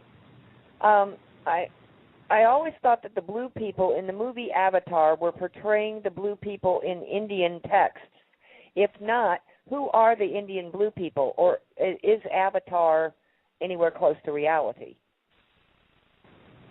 The Indian blue people are different from what's displayed in the movie Avatar. The Indian blue people came from the... Isn't that Ventra? Yeah, I think so. And they also came from the Pegasus constellation. Okay. All right. I keep saying okay. I'm sorry. The new Star Trek movie, in the opening scene, took place on Nibiru, and they were trying to stop a natural disaster. Was there a reason for them using that, or was it just a coincidence? It's the cabal trying to further propagate the psyops that is Nibiru and the big bad oogie boogie. Yeah. It's the same reason they destroyed Vulcan, which, as any fan of the franchise is properly incensed over. The destruction of Vulcan in the new reboot of the series was nothing more than a fist shake at the Galactic Federation of Planets. And a very thinly veiled threat to which we just said, yeah, they can't even back it up. Yeah. Okay. All right. Regarding channeling, how do you understand the work of Abraham Hicks? Is he a channeler? I'm not familiar, I'm afraid. Me either. Rick, are you familiar with Abraham Hicks? Yeah. One of the things I've been doing is going through the emails and making sure that I look at a lot of this stuff. And I'm going to say this very, very succinctly. It's real simple. Channeling sucks a big one. And the reason it does is because it does not have the validity of a real, clean, pure communication. What happens during channeling is simply that you give yourself over to another entity. Whenever anybody does that, it's the same thing as torture. You lose the validity of that which you are trying to acquire. And it doesn't get much more simple than that. Okay? Gotcha. Thank you, Drake. I keep hearing what sounds like actual jingle bells in my left ear. It is actually very pleasant, and it cracks me up. Also, almost like a tiny wind chime. Last week I was hearing a buzzing, which sounded like insects talking, and that was in my right ear. Do you know if this has anything to do with ascension? I enjoy listening to you speak, by the way. ear tones and ringing and that kind of thing. A lot of the times that is, I don't know if I'd call it a part of ascension, but it's definitely a part of what's going on. Yeah, it's a vibrational change. Mhm. Okay. Drake, my understanding is that Sir Lawrence Gardner wrote about other values of gold. Also, a man named Hudson discovered Ormus, ORMUS, I think it is. White powder gold was used for anti-gravity and for enlightenment when eaten. The pharaohs used a white powdered gold or ormus to give them the insight to lead the people. Do you know anything about this? Yeah, I know enough not to mess with it, let's put it that way. Whenever you get into the idea of substances, specifically those that might be foreign to your physiology, it's never a good idea to go playing with it. Now, in terms of learning about it... monatomic gold, they said? Okay. Well, in terms of learning about it, that's a little different subject. In terms of not being subject to fun and games from it, be very careful what you do. That's all you got to remember. Okay? Okay. Knowing that the ultimate goal is to awaken people and move up the ladder, the knowledge to improve on human DNA is there. How about unlocking the telepathy capabilities for all species at the same time? Will that be possible, or will that happen? It's not a matter of genetic engineering, somebody going in and tinkering around and giving you this. It's a matter of you will naturally regain this when your genetic code is naturally healed at transition. Yeah. Or if you're a 3D person going on to be a 3D person on another planet in this current incarnation, the healing modalities used by the Andromeda Council will restore that without altering it. I believe they use an extrapolation basis.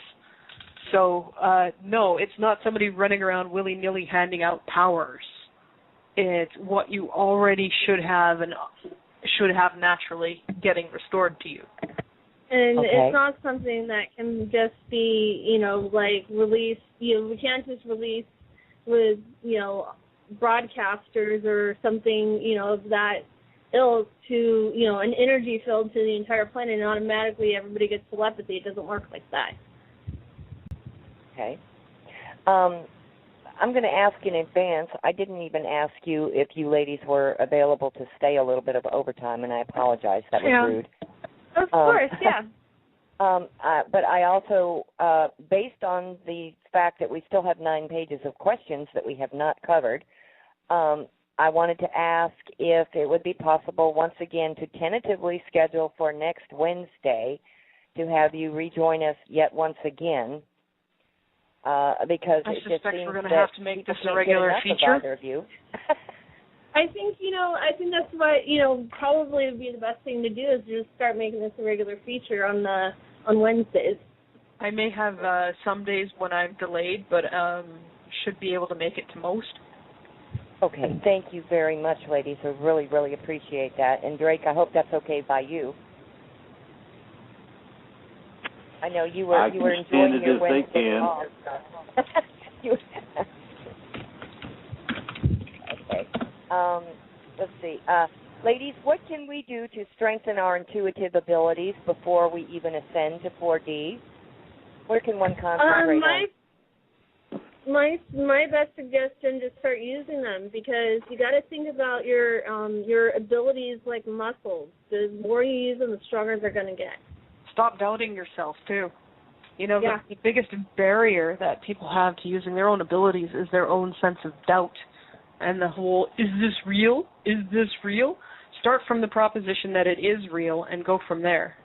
And then when you experience things that you can later discard as, okay, that can be discarded, I don't have to hold on to that, that's fine. But start from the proposition that it's real. Okay. We partially answered this next question already, but she wants to extrapolate on it, rather. My daughter wants to know what childbirth will be like in the 4th dimension and what will happen if she is pregnant as we ascend.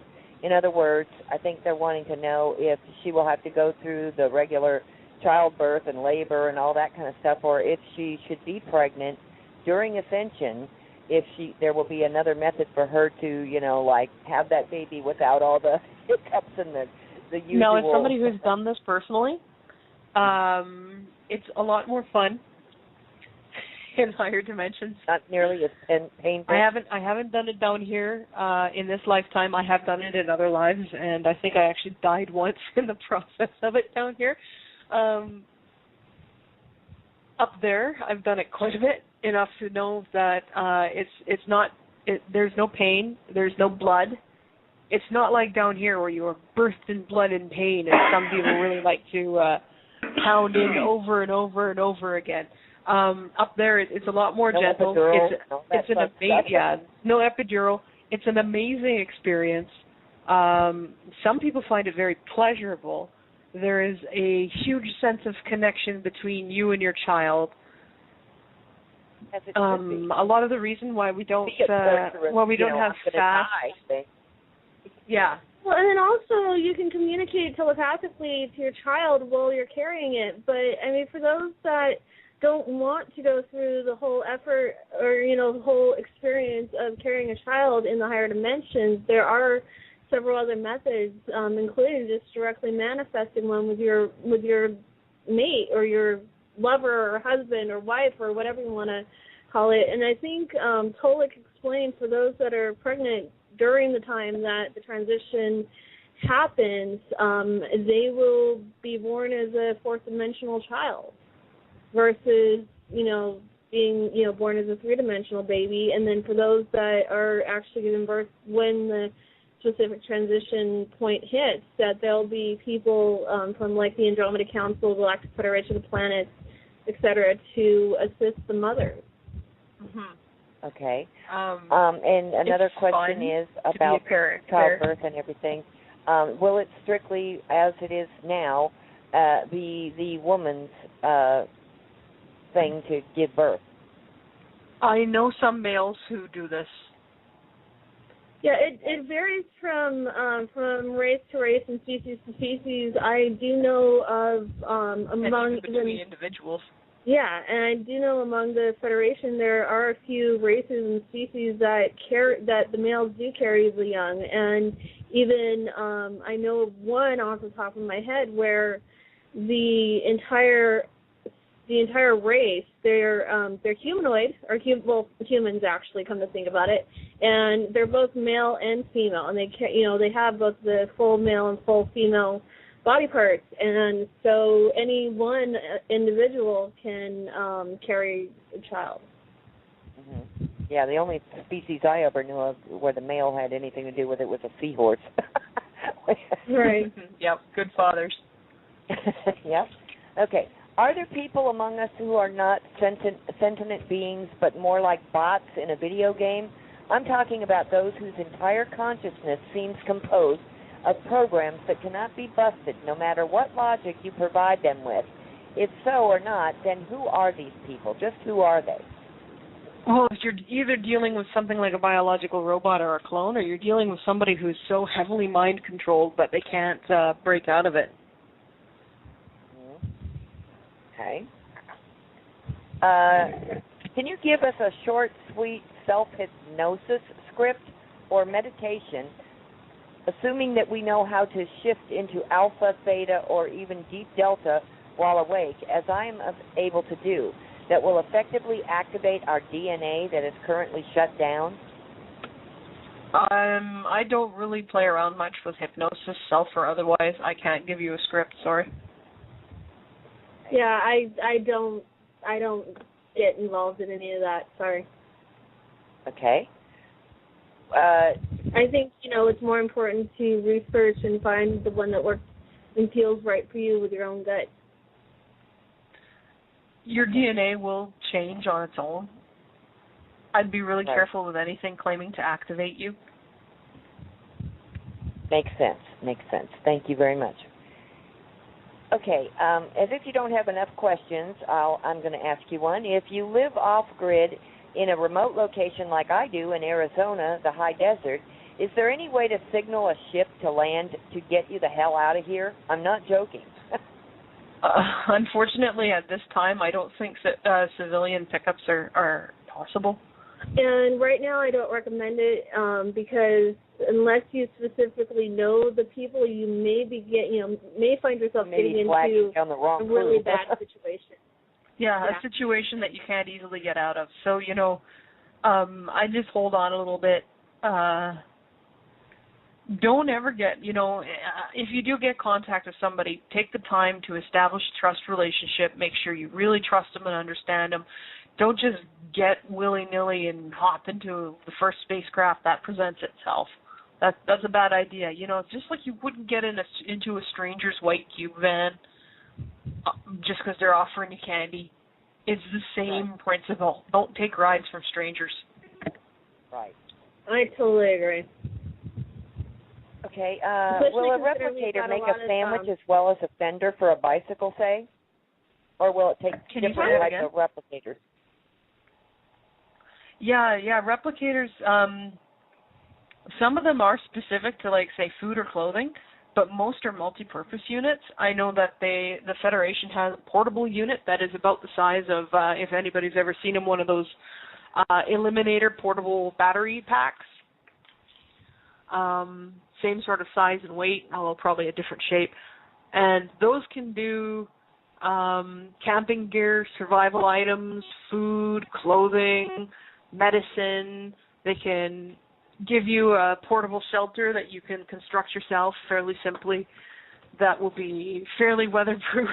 No more dome tents collapsing in the middle of a rainstorm like in my childhood. That kind of thing. Heck, they'll even do anvils and steel if you're like me and you like to play with a forge.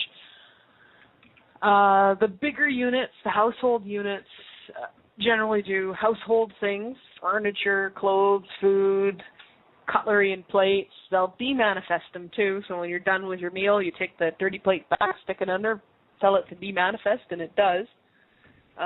Industrial models will pop out houses and buildings and large-scale infrastructure, things like that.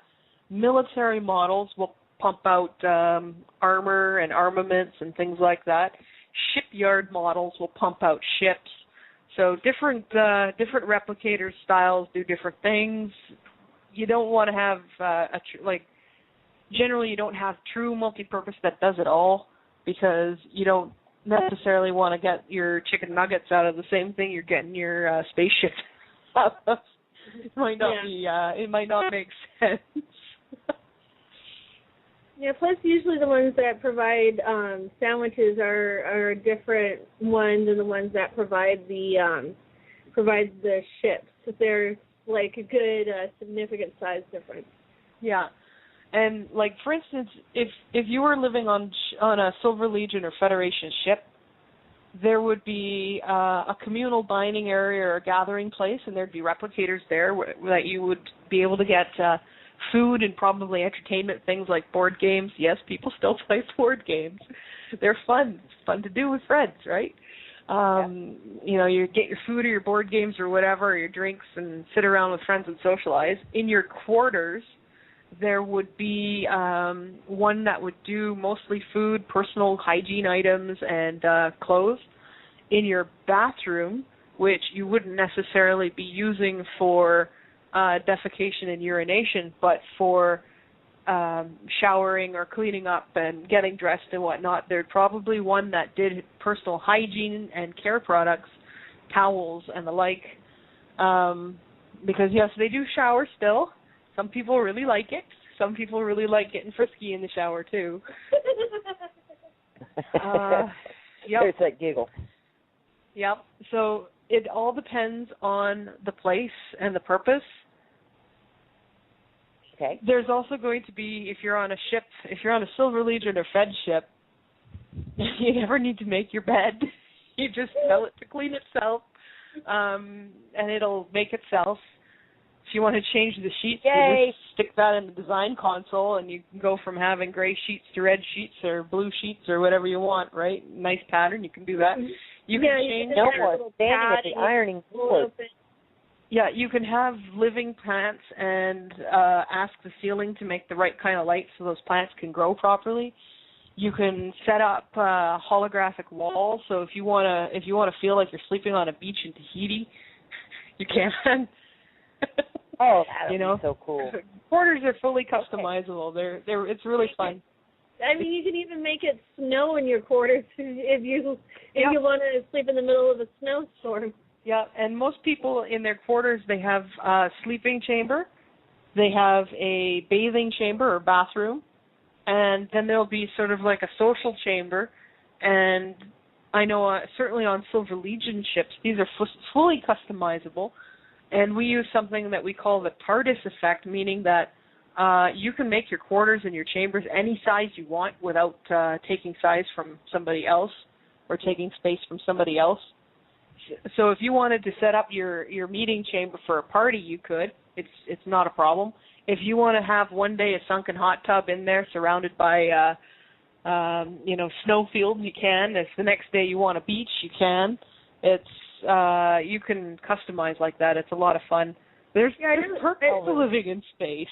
Yeah, I mean, I don't think with Federation ships, I don't think we have the TARDIS effect, but I mean, the other ways they are just as customizable, and generally ours, especially for the crews, include a workstation, like a little private workstation area, along with the living area and the bathing area and the sleeping area, because it's often that you don't always. You don't always want to be in the middle of a huge social workrooms, or you don't have to be on the bridge, but you still have work that you need to or want to get done, and so you have your own private little workstation in your own quarters.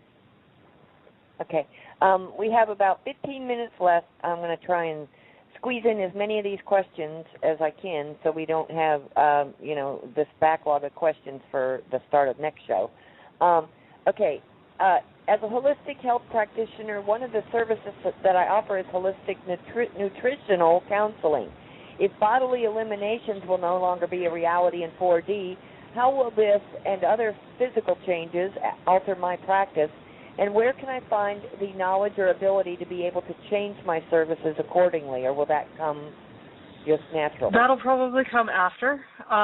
You'll probably still find that your calling is necessary. It's just that the modalities will change. Instead of talking about, for instance, foods and their chemical reactions or enzymatic reactions, we'll be talking about foods and their energy.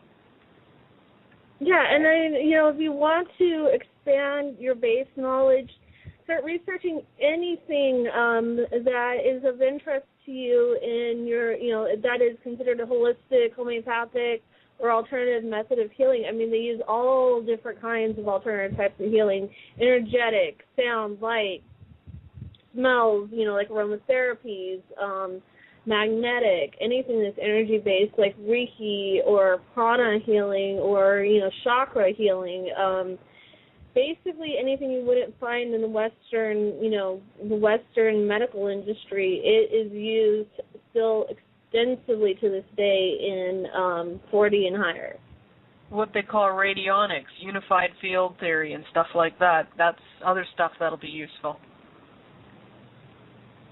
Okay, next question. Well, I know the answer to this. It may seem like a silly question. A lot of people have no clue. What is the difference between a politician and a diplomat, or is there? Then I've seen comments saying that diplomats can't be trusted because they're basically politicians. Aren't they actually one and the same? No. Politicians usually have an agenda, have an aim. They're attempting to do stuff politically. Diplomats aren't necessarily part of a political agenda. Diplomats focus a lot on compromise, on reconciliation, on mutual learning and mutual understanding. Yeah, liaison. Politicians focus on their interests, whether those are interests are held in collective, such as in an actual representative situation, or whether those interests are their own personally, which we often see here, or whether those interests usually act on behalf. Right, and diplomats usually act on behalf as a liaison for a large faction or a large group or whatever, right? Rather than a political agenda of an individual. Okay. Yeah, and the diplomat does not necessarily have the same personal power to force their own agenda that a politician does. Diplomats have less personal power. Okay. Far less. Okay. Being Canadian, I'm very glad that you're here in Canada. And I'm wondering if there is a reason that you might be able to disclose as to why you might be in Canada. Is there a particular reason? You could tell your off-world friends also that I have lots of parking behind my house, and I would be honored to have them over as my guests.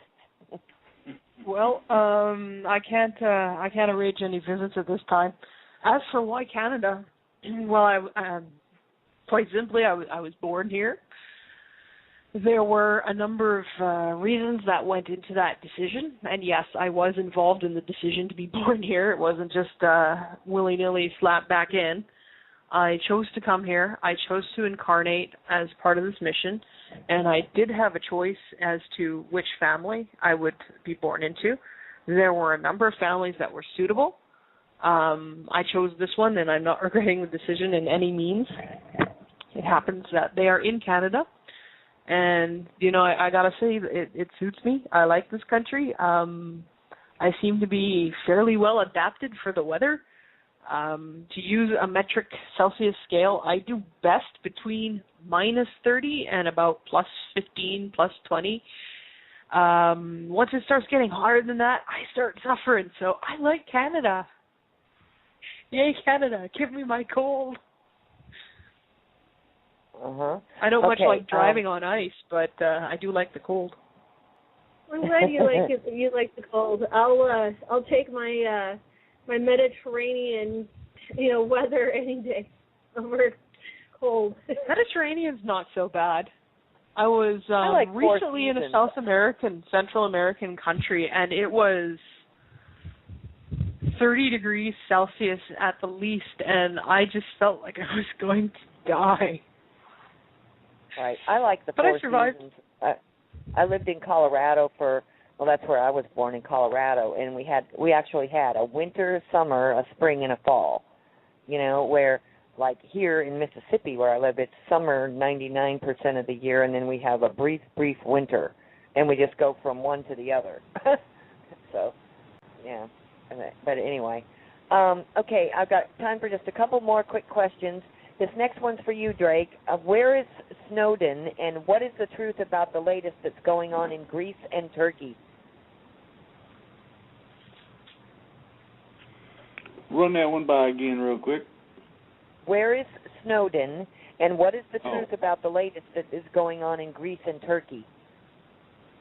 Well, first of all, Greece has got serious internal problems. And cannot be bailed out because the EU is broke and don't have the money.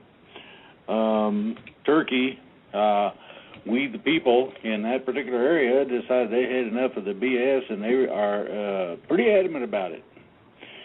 I'm not going to tell you where Snowden's at. I don't think anybody needs to know. When he's ready to disclose his location, he will do so. I'm not going to do it for him ahead of time. That is not going to happen. Okay? Okay. One more question, I think, and then we'll have time for some closing remarks from all of you. The one last question is for Tanaath and Sunfire. Our universe is a light-based universe with frequencies, vibrations, density, etc.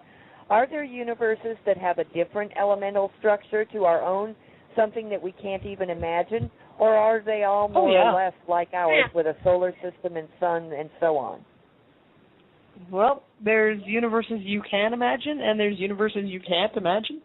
It's all out there. All that is possible is expressed somewhere in a universe, and sometimes even in multiple timelines or alternate realities or alternate versions of the current universe. That's one of the ways in which existence gets past the paradox of all that is possible must be without requiring it to all be simultaneously together. Okay. All right, I think that's going to just about do it for our questions for the evening. Did you, Tanaath, want to, you or either one of you ladies want to give some closing remarks? Yeah, I'll bite. I want to reiterate, feel no fear. Don't allow yourself to be panicked or stampeded into doing something. Anybody who's got to resort to that to try to get you to do something is trying to get you to do something that ain't good for you. Remain calm, remain hopeful. Everything's going to turn out all right. And if you feel the urge to get involved, however that may be, get involved. Don't be a passenger in your own life. Thank you very much. Okay, how about you, Sunfire? Well, like I was saying earlier, focus on developing your instincts and your own abilities. They are like muscles. The more you use them, the stronger they will get. Try to, be truthful to yourself and to others. And, while it may seem like, we're still in the dark before the dawn, things are getting better. They're improving. And, the ETs are out there. They're helping, but they're not going to do the work for you. So, find out where you fit in and start, doing a lot of the, Tanaath calls it the self-work. It's going to help. It's going to make things a lot easier. Thank you very, very much. And here's the saying goes, it can't rain all the time. Okay. Drake, did you have a closing statement? Yeah, real simple. We're going to try to provide as much truth as we can within certain limitations. We're not going to endanger anything or interfere with any tactical operations. Until such time as you can get your head around it, I would say, open your mind just a little bit and think about it. And my usual, get her done. Okay. I want to thank everybody for being with us tonight.